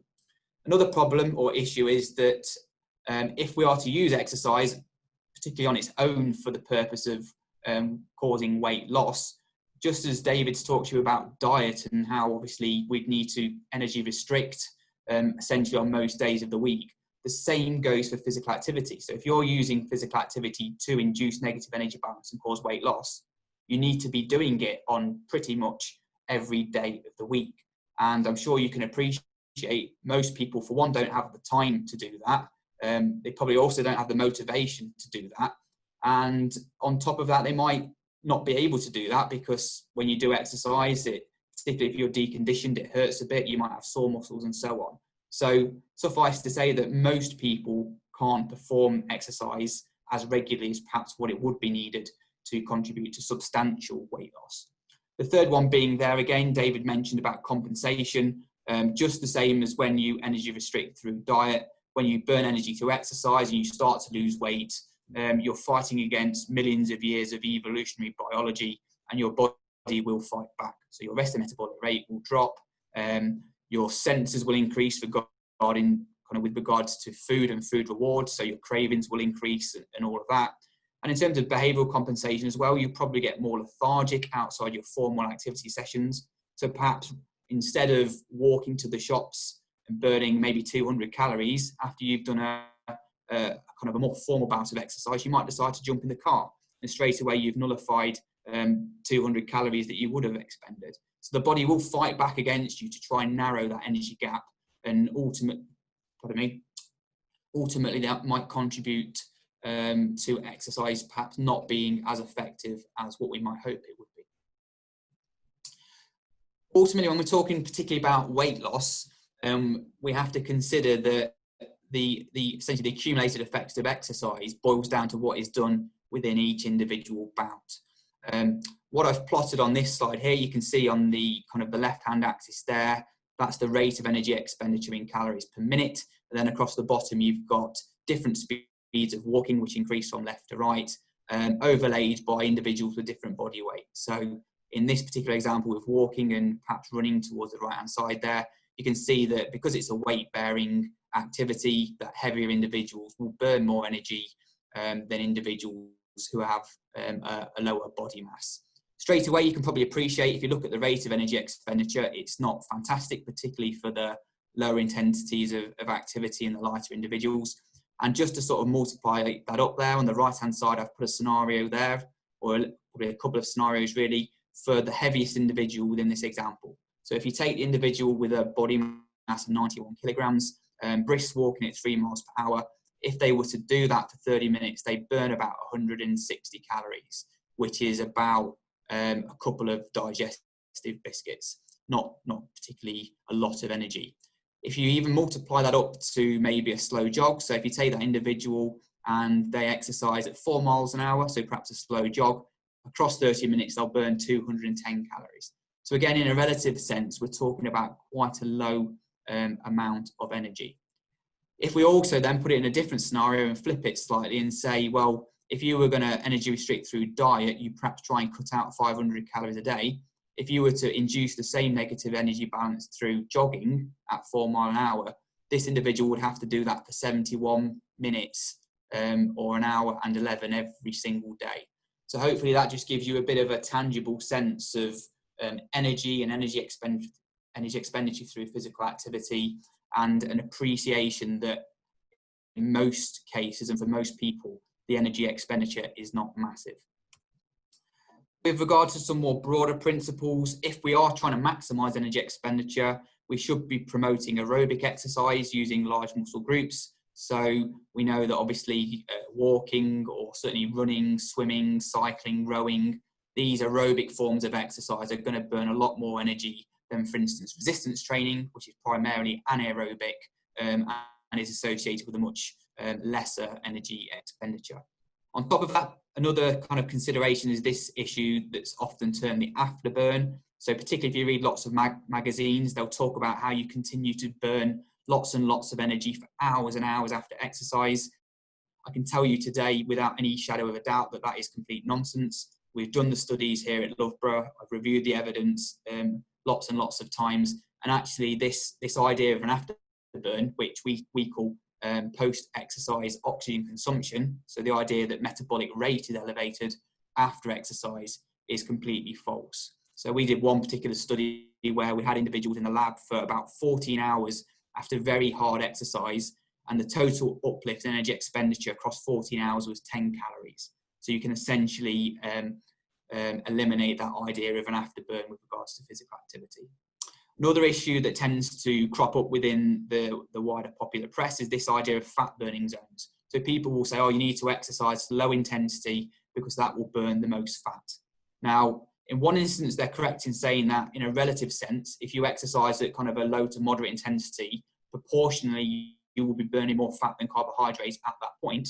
But ultimately, the total energy expenditure will be less than compared to if you're working at a higher intensity. And when we talk about weight management or weight control and the influence of exercise on energy balance, the most important thing is the energy expenditure, not whether it comes from fat or carbohydrate during exercise. So people shouldn't worry too much about the idea of fat burning zones and not exercising too hard because they won't burn fat. And obviously, if you're dealing with individuals now, I know a lot of people find it quite useful to use various tracking devices or tracking apps where you can actually quite accurately get a good gauge of energy expenditure in all sorts of different modes of exercise now, whether it's Garmin Connect, MyFitnessPal or Strava. So they're quite useful devices with people who've got smartphones or Apple Watches and things like that. They're quite useful to recommend. But ultimately, going back to this idea of exercise for weight loss in particular, when I speak to the students, I tend to talk about the difference between efficacy and effectiveness. So in terms of exercise and weight loss, we know that exercise can have very good efficacy, which means that under ideal circumstances with lots of control, like we see in randomized controlled trials, exercise can induce lots of weight loss. But in terms of effectiveness, so in a real life scenario out in the the open public, exercise tends to have poor effectiveness because that control is gone. And this just shows you one of several very well controlled randomized studies. This one was from America about 20 years ago now, that shows very clearly that if you control variables very closely, so in this particular study, there was about 50 individuals with overweight and obesity, and they had supervised exercise sessions. It was 5 days a week for 12 weeks. And in each session, they used complicated kit to make sure that they burned exactly 700 kilocalories in each session. On the figure on the left-hand side, you can see within the box on the right-hand side, the exercise-induced weight loss. You can see from pre to post under these very stringent conditions where you have to remember we have participants who are motivated because they've decided to take part in research. They're very well supported. They have the best facilities. They are doing this for a 12-week period only. Yes, exercise can be useful for inducing clinically relevant weight loss. So in this study, the exercise caused 8% weight loss, which we would say is clinically relevant. And if you can also see in the box there, the diet-induced weight loss, the actual decrease in percentage terms was exactly the same as diet-induced weight loss.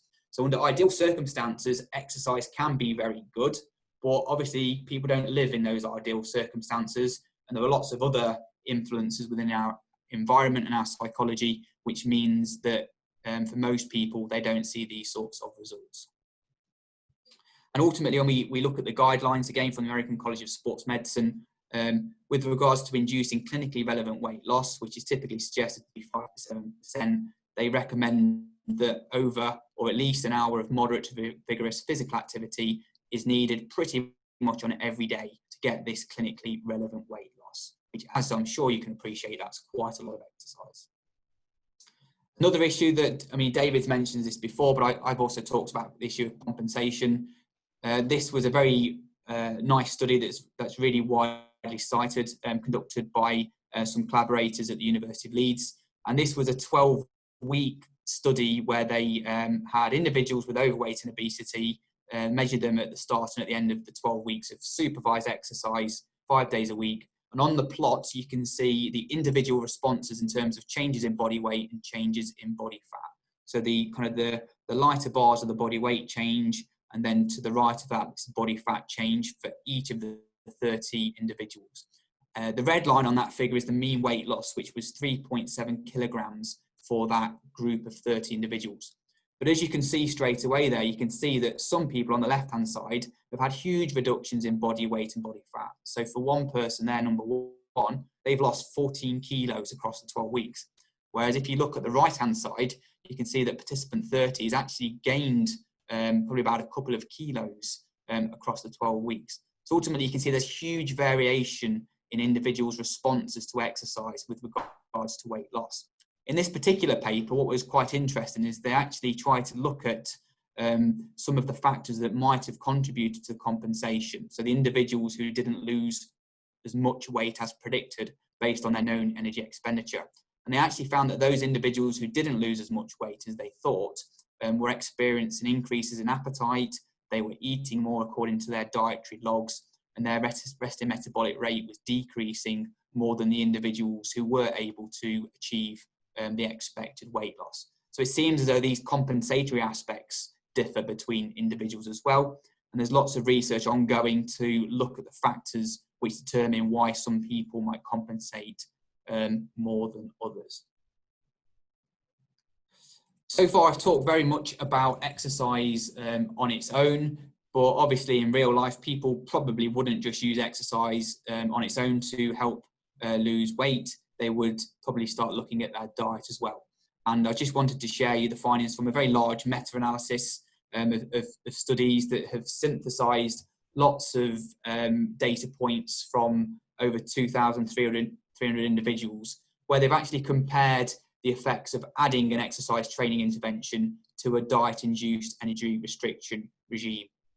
When they pull all of this data from 17 different studies, they see that if you actually add exercise to a weight loss regime through diet, you get a rather modest or actually quite small additional benefit in terms of weight loss. So about another 1.4 kilograms, which if you think about it, people are exercising 5 days a week. That's a lot of effort for perhaps not so much reward. There's obviously improvements in waist circumference, which is good in terms of getting fat from the wrong places, and there's a large decrease in body fat. We should, however, obviously with this, although we're saying that the addition of exercise in this context is not perhaps going to do a great amount for actually increasing weight loss, it's important to know that the additional physical activity did improve people's fitness. We know that people's fitness is one of the best markers for longevity, and it also improved various other cardiometabolic outcomes like glucose control and blood lipids and so on.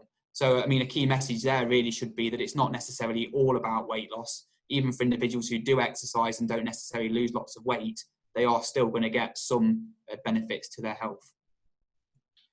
Another thing I should say with actually this particular context, and it's something that we're doing quite a lot of work in at the moment, is that if somebody is on a diet and purely restricting the energy that they take in, we know that about a third of the weight that they will lose will come from their healthy lean mass, so skeletal muscle mass and bone mineral density. And obviously for most people, or for all people really, it's not a good thing if you're losing healthy skeletal muscle mass, because obviously your muscle mass is good for physical function and it's good for metabolic health. So we're doing lots of research at the moment, particularly with patients with diabetes who have a high risk of frailty, and actually looking at whether the inclusion of exercise within weight loss regimes can mitigate some of the loss in healthy lean mass. And indeed, there are one or two studies out there in very high profile papers in the New England Journal of Medicine that show that if you add formal exercise training, particularly resistance training, you can severely reduce the amount of healthy lean mass that is lost during a diet-induced energy restriction regime. So we should be encouraging exercise kind of no matter what, really.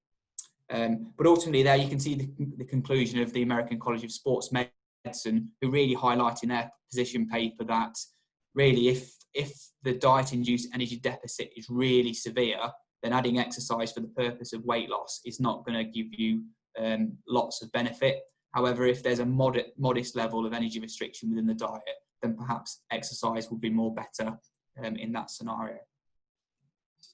I'll move on to the final section of the talk now, which relates to will physical activity help to keep weight off after some initial success? This is the whole issue of weight loss maintenance. And again, I think it's fair to say that within kind of the wider obesity sphere and the medical sphere around that weight loss maintenance is the remaining issue that is most difficult to solve. So obviously there are lots and lots of different dietary regimes and dietary programs, whether it's the NHS program whether it's Weight Watchers Slimming World, that can actually be really effective in helping motivated individuals to lose weight, and in some cases support them to keeping that weight off. But we do know from lots of studies that unfortunately for the vast majority of individuals who go on a diet, that weight tends to be put back on after a period of successful weight loss.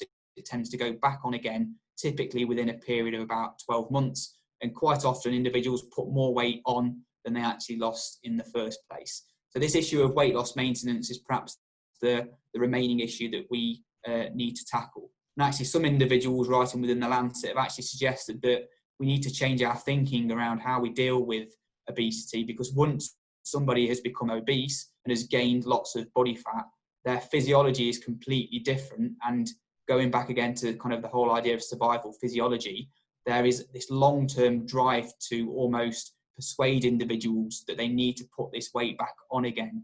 Like I say, that goes back to survival physiology and evolutionary biology. The body does not like weight loss and will fight against that for a long period of time to encourage individuals to regain weight. In regards to this issue, there's been quite a lot of observational evidence that has looked at whether physical activity can help people keep the weight off after some initial success. Now, there are quite a lot of limitations with the evidence base out there at the moment. And actually, even now, when I've reviewed the literature recently for a book chapter, there's one particular study that's being conducted in America at the moment that is a proper sort of gold standard randomized controlled trial that is randomizing people to different levels or different volumes of exercise after they have all lost the same amount of weight. So one issue with past studies is that they've kind of randomized people to exercise before they've lost weight, but for the issue of telling whether different levels of exercise are important for helping with weight loss maintenance, we need to randomize people once they've all lost the same amount of weight after, say, a period of 6 months. So suffice to say, the literature is not amazing on this particular topic, and that's why I've only got one slide on it. But I am able to say that from that literature, there is lots of evidence that there's association between physical activity and weight loss maintenance. So those people who tend to do more physical activity are more likely to keep weight off after a period of success. But we have lots of issues. It could be, for instance, with this observational data, that individuals who are doing more physical activity are also paying more attention to their diet, for instance. So there's lots of problems with this literature base at the minute. Despite that, the American College of Sports Medicine recommends that over 250 minutes per week, so about 4.2 hours, may be necessary for individuals to keep weight off after they've lost a substantial amount of weight in the first place. And again, I'm sure you can appreciate that 250 minutes per week is a lot of exercise for most people. I'm just going to finish with a couple of slides about sort of challenges and tie up with summaries. But for me, when I speak to people, when I read newspapers and look at the media, I think one of the biggest challenges in this area is misleading media messages. And I spoke about this a little bit at the start. I've picked just a couple of clips there from online articles I took a while back that just show you how you can see some of these unrealistic claims relating to physical activity and weight management. So how to lose weight and get fit in 12 minutes with 12 calisthenic exercises. So, essentially stretching is not going to help you lose weight within 12 minutes. But unfortunately, more people read these newspaper clippings than read our journal papers. And these are the messages that get absorbed by the public. And because of this, I think it's fair to say that people can sometimes become disheartened when they start doing these sorts of activities and they don't lose the weight that they expect. So perhaps we as academics need to be a bit better at translating some of these key messages. And this is why I like to speak at events such as this, so that we can get the true science out to people who are dealing with individuals. Linked to that, like I've got the point there about the unrealistic expectations, that kind of links to that previous point I've just mentioned. I've also talked about compensation and reward. Again, the amount of times that you go to a commercial gym and you see people sitting in a cafe afterwards drinking a latte. Now, those individuals have probably, not done a huge amount of exercise whilst they've been in the gym. If they're typical sort of middle-aged individual, they might have burned, say, 300 calories. there's probably more than 300 calories in the latte that they're drinking at the cafe afterwards. So they're rewarding themselves for the effort they've put in, but completely unknown to them, they're actually putting more energy back into the system that they've expended during their effort. So I think more education around sort of energy balance and energy expenditure would be quite useful. And on top of that, if you're talking about individuals who perhaps haven't been active for a number of years, when you start doing exercise, particularly the amounts that I've suggested might be needed within this talk, exercise is actually unpleasant. These individuals will get breathless. They perhaps haven't had that feeling for a long time, might be a little bit nervous about that. It's likely that their muscles are going to hurt for a few days after if they get a bad case of the DOMS. It's not, essentially pleasant when people first take up exercise after they haven't done it for a while. With regards to wider take-home messages, I just want to clarify these points. So ultimately, I hope what I've gone through has been quite clear, and there are some nice, clear messages for everybody. But really, just to reiterate, that physical activity does expend energy and can, under ideal circumstances, lead to weight loss or successful weight management. But people do need to be realistic with their expectations. So I've shown you that large volumes are required for all different aspects of physical activity and weight control. And it's important to note that the vast majority of people can't outrun a bad diet. So although Mo Farah can go out and run for 3 hours, burning 20 calories per minute, most people can't exercise for more than 15 minutes, burning 5 calories per minute. So you have to have that context in hand. And if somebody's eating a bad diet, if they're drinking lots of alcohol, say 300 calories in a pint of beer, it's going to be very difficult for most people to outrun such a bad diet. So individuals have to focus on their diet in the first instance. Talked about managing expectations, but also I think it's important, like I said earlier, not just to focus on weight loss necessarily, but also to focus on the importance of exercise for functionality, particularly with older adults, mental health and quality of life, and certainly obesity-related risk factors. So if you're dealing with an individual or a patient who is wanting to lose weight for clinical need, they might experience periods where they're not losing as much weight as they would hope, but you might see improvements in their blood pressure, or you might see improvements in their glucose control, and they are important aspects of the overall effective lifestyle on health. Knowledge about exercise may better focus people's attention on diet.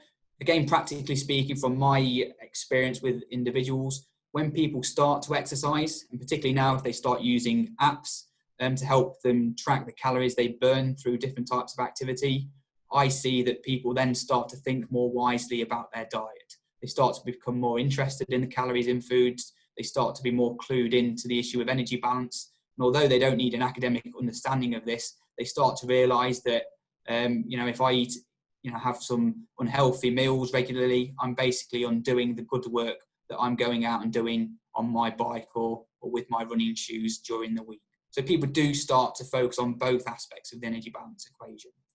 Linked to that, I've put exercise may provide wiggle room when dieting. Essentially, dieting is very hard. People don't like doing it. Body fat is gained over many, many years, which is something people tend to forget. A lot of people think they can go on a diet for 2 weeks and lose body fat, which is accumulated over the last 10 years, and it just doesn't happen. But ultimately, when people start dieting, it is difficult. But if you are performing exercise at the same time as dieting, it might be that you can have that extra glass of wine, or you can have dessert at the weekend and actually still lose weight. So exercise might just give a bit of wiggle room in terms of perhaps slightly relaxing the robustness of the energy deficit you need to create through diet. I'll leave that last point there. With my last slide, I just want to mention the implications for COVID-19. So I've shown that weight loss will reduce the risk for individuals with overweight and obesity. I think the evidence suggests that at least. We know that exercise will improve metabolic health regardless of weight loss. People within the media, at least, have talked about this idea of a COVID stone. So individuals who've, during lockdown, have stayed at home, they're now not doing, or in the past they weren't doing as much physical activity as perhaps they usually were doing. They're locked in the house, they're perhaps eating more snacks. This particular talk perhaps has shown that if you've been able to remain more active by using your hour of exercise that we had in March quite wisely, then you were more likely than other people to have avoided this COVID stone. I think within my first talk, it was clear that, we were really talking about morbid obesity, so a BMI of, really over 40, but sometimes just over 35, was most strongly linked to a higher risk with COVID-19. It's important to note that with regards to the treatment of obesity or the management of obesity, the exercise probably fits in at lower BMIs. So if somebody has a BMI of 35, it's unlikely that they're going to be able to work towards a relatively normal BMI with exercise alone. Particularly if you're talking about individuals with a BMI over 40, the evidence actually suggests that the only thing that works with regards to long-term weight management is actually bariatric surgery. And some of you in the medical sphere are probably more aware now that actually there are several drugs that have been developed to help with weight loss and weight management, particularly in the context of type 2 diabetes. And drugs for this particular purpose aim to fill that gap between the extreme nature of bariatric surgery and lifestyle approaches such as diet and exercise. So if somebody's got a BMI of 35, it's unlikely that exercise is going to solve the problem for them, but they might need additional support through medications, potentially when they become available, and even surgical approaches, which are being pushed quite a lot at the minute. With regards to just more generally, I think it's fair to say from both of our talks tonight that, really we're talking about a combination of diet and exercise and overall lifestyle changes that are most optimal. And for me, I think one of the most important take-home messages is that it's all about habits. I think people tend to fail with diets or using exercise for weight loss in particular because they see it as a short-term intervention that they hope will be effective within the course of several weeks or a couple of months. And often people get disheartened when it doesn't work. The most important thing really with regards to losing weight is habit formation. So it's about changing your diet, changing your physical activity, so it almost becomes seamless and you don't believe that you're in an intervention. So it's subtle changes that you can make over a long period of time that become a habit that ultimately people internalize, and in the long run, over multiple months and even years, will help people to work towards a healthier BMI. I'll leave that there. I've probably gone on for far too long. I hope that was interesting, and hopefully we have time for some questions.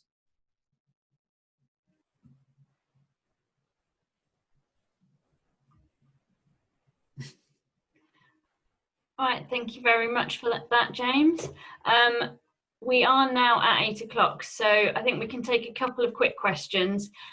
If people have any more, do keep submitting them into the chat, and I'll do a follow-up session with the speakers so that we do make sure that we address anybody's questions.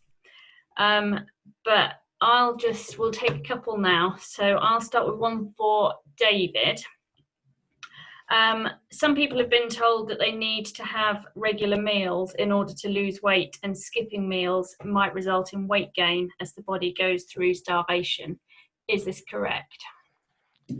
No, I don't believe that's correct based on the evidence that we have from research. Ultimately, as I sort of stated quite a few times, and I think James did as well, it will come down to energy balance. So the number of calories that are going in and the number of calories that are being expended will ultimately dictate weight status. Consuming regular meals throughout the day, they can certainly help in certain conditions. So if you have an underlying condition, then intermittent fasting probably isn't the right approach for certain people. But in terms of being unable to lose weight when you intermittent fast, there's quite a bit of evidence now that you are able to lose weight using those sort of methods.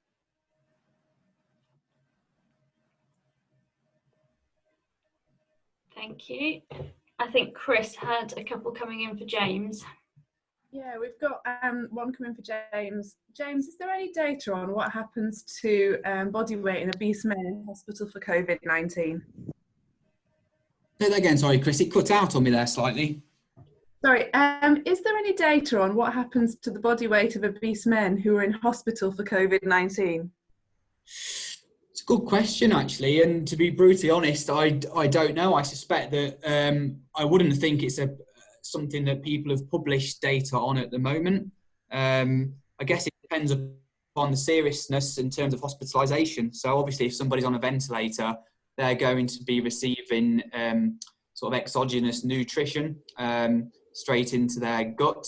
I suspect that, you know, enough energy and the right nutrients will be provided so that people aren't losing lots of weight when they're on a ventilator. But yeah, I doubt very much that there's actually any data on that at the moment. I'm sure if you were to speak to some clinicians working within the ICU, they'd probably be able to tell you, but I doubt anybody's published on that yet. Cool, thank you. And if we've got time for sneak one more in, how much does menopause affect weight loss if you're doing exercise and restricting diet? It's a good question. I'm not an expert on the menopause, but I do know of evidence suggesting that it's you know, often associated with weight gain, particularly for hormonal reasons. I don't really know in terms of in the context of physical activity. I suspect ultimately the hormonal changes linked to increases in appetite, and also perhaps for some women the stress that goes with the menopause as well. And I suspect that actually if you're able to do the exercise that is necessary to kind of contribute to weight loss and weight management, you'll get the same response. But I don't think there's any particular literature out there on that at the moment.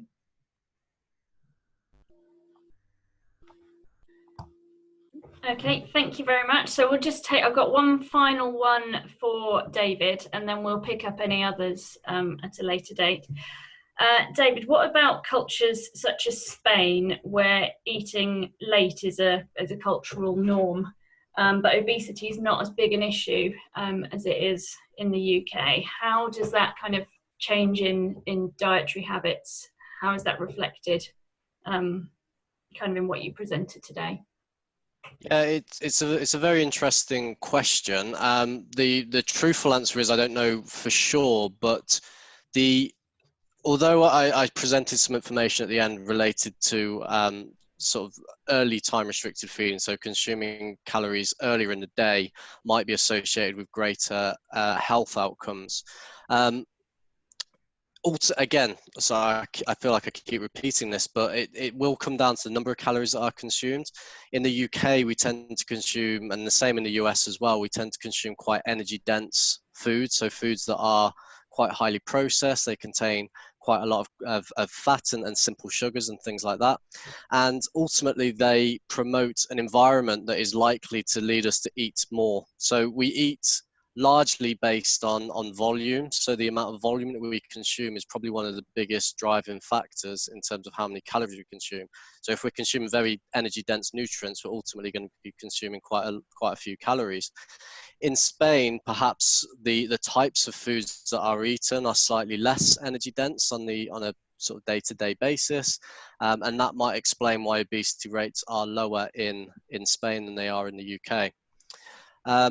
A lot of this, in terms of meal timing, a lot of this comes down to sunlight exposure as well, quite interestingly. So the more we expose ourselves to sunlight, and this is particularly why the early part of the day is so important to be consuming food at that time. The more time we have exposed to sunlight, the better we metabolize nutrients that are consumed. So again, potentially a lifestyle difference between living in Spain and living in the UK might account for some of those differences. Fantastic, thank you very much for that. As we have run over time a little bit, I think we're going to draw this to a close now. So I'll leave the meeting running for a couple of minutes if anybody else wants to submit any questions. Thank you very much for coming, everybody. We've got another session next week, next Tuesday evening, the last one in the series. So hopefully we will see you there. Thank you very much. So there are a few questions that we didn't get to on Tuesday night. So Dr. James King and Dr. David Clayton have agreed to do a little follow-up with some of the questions that we didn't get to. So Dr. James King, one of the questions we didn't get to on Tuesday night was, what effect does exercise intensity have on weight management? It's a good question. So particularly for the purpose of weight loss, I'm guessing that's what the individual was asking.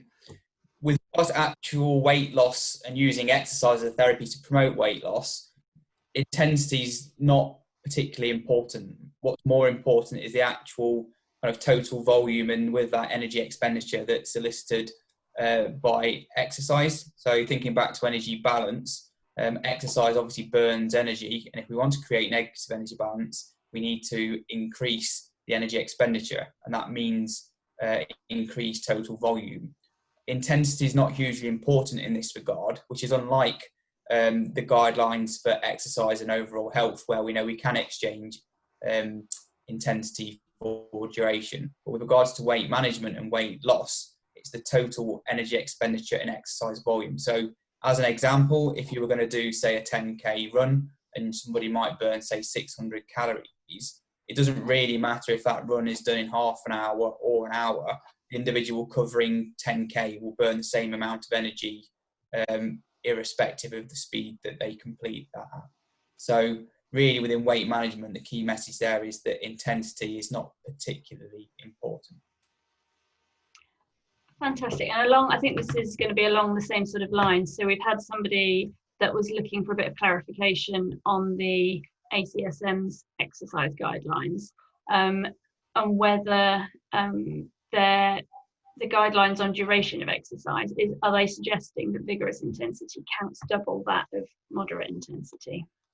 Yeah, it's a good question, but again, it's a similar answer really. So although with the kind of the generic government guidelines for physical activity and overall good health, the guidelines now suggest that you can exchange intensity for duration. So the guidelines typically say 150 minutes of moderate to vigorous physical activity per week, but that can also be accumulated as 75 minutes of vigorous activity, because particularly for outcomes like all-cause mortality, we know that you get more bang for your buck when doing higher intensity. However, when it comes to weight management and weight loss, like I said before, it's all about energy expenditure and exercise volume. Therefore, the guidelines from the ACSM don't particularly promote higher intensity, because again, it's not intensity that's important, it's the energy expenditure and with that, the total exercise volume. And I should say there's been some really big randomized trials in Canada and America that have done some really nice studies where they've basically matched either exercise volume or intensity across different groups, and have shown that intensity doesn't have much of an effect. Weight loss will be greater only when there's a greater amount of exercise in terms of volume. So irrespective, you can vary the intensity but clamp the volume and you won't see any differences. But if you clamp the intensity and vary the volume, then you'll see greater weight loss with the higher exercise volume. So it's the volume and energy expenditure that's key and not the intensity. I hope that makes sense. Fantastic. Thank you very much for following up on those. I think those were all the questions that we didn't get to on Tuesday night. So thank you very much for your presentation and your time with the follow-up questions. Thank you very much. Thanks, David, for joining us. Just to pick up on the last 2 or 3 questions that we didn't get to on Tuesday night. So the first one is, what would the recommendation for maintaining a healthy weight for individuals with eating disorders be, in terms of an appropriate diet and physical activity regime, so that they can experience the health benefits of exercise while avoiding a negative energy balance? Yeah, so it's a very good question. It's quite a difficult one for me to answer because I'm not an expert on eating disorders, and I know that different eating disorders require different approaches as well. So I don't think there would be a blanket answer to this question. I think firstly, you should always follow the advice of your GP and dietitian, and definitely consult with them before you made any drastic changes to your diet or your exercise routine. I think generally with eating disorders, I would probably be tempted to suggest you avoid any of the novel types of diets that I've talked about in my presentation, because they do involve such big changes to your normal eating pattern in most cases at least. And instead, I think it would be much better to try and focus on getting a balanced intake from carbohydrate, protein and fat in the diet in sort of typical quantities. In terms of avoiding a negative energy balance, I think you just need to be a little bit aware of when that can happen. So prolonged periods of fasting are likely to increase the chance of you experiencing a negative energy balance. So trying to eat regularly throughout the day would probably be good advice. And then in regard to exercise, I think making sure that you're eating a couple of hours before exercise, and then as soon as possible after exercise as well. And those sort of strategies should help you to avoid a negative energy balance. But as I said, I really think it's important that you do consult with your GP or dietitian if you were going to make any drastic changes to your diet. Fantastic, thank you for that. So the next question was, with the intermittent fasting diet where individuals ate between 8 a.m. and 2 p.m. that you mentioned in your presentation, yep, was it that weight loss was not measured, or did it not have an effect? And then as a kind of follow-up to that, has this type of method of diet been used in other studies to achieve weight loss as a primary outcome rather than metabolic changes? Well, to answer the first question, it wasn't an aim of that study to achieve weight loss. It was one thing that they were trying to maintain was body weight, and the way they did that was to provide all the foods to participants. They ensured that the foods on both trials were exactly the same, and the amount of energy provided on both trials was enough to maintain their weight. It was their required amount of energy that they needed to make sure they wouldn't lose weight. And this was really important as that study was looking to see whether this method of energy restriction had an effect on health independent of a change in weight. And because it did, it was a very novel finding, because these improvements in insulin sensitivity and blood pressure occurred in the absence of weight loss. So it's a really impactful and strong finding in that regard. In terms of studies that have looked specifically at evening fasting, which I think the question is sort of alluding to, there's plenty of studies that have looked at morning fasting with skipping breakfast, and generally in the short term, skipping breakfast can lead to some weight loss. Typically, it doesn't tend to lead to much. And in the long term, there's evidence to suggest that skipping breakfast could have a detrimental effect on your health and can increase BMI. So that probably isn't the right approach to long-term weight loss or weight maintenance. In terms of evening fasting, the studies haven't been done yet. So there's not any studies that have been done to look at the long-term effects of that on specifically weight loss.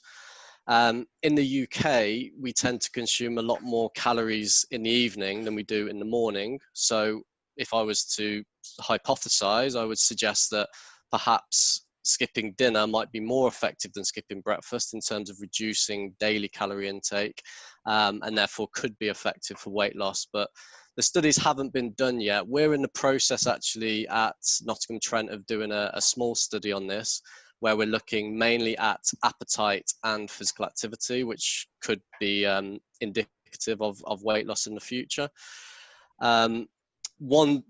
One issue we found with that sort of dieting is it's very hard to bring it into people's lifestyle. They find it difficult to adhere to because of that.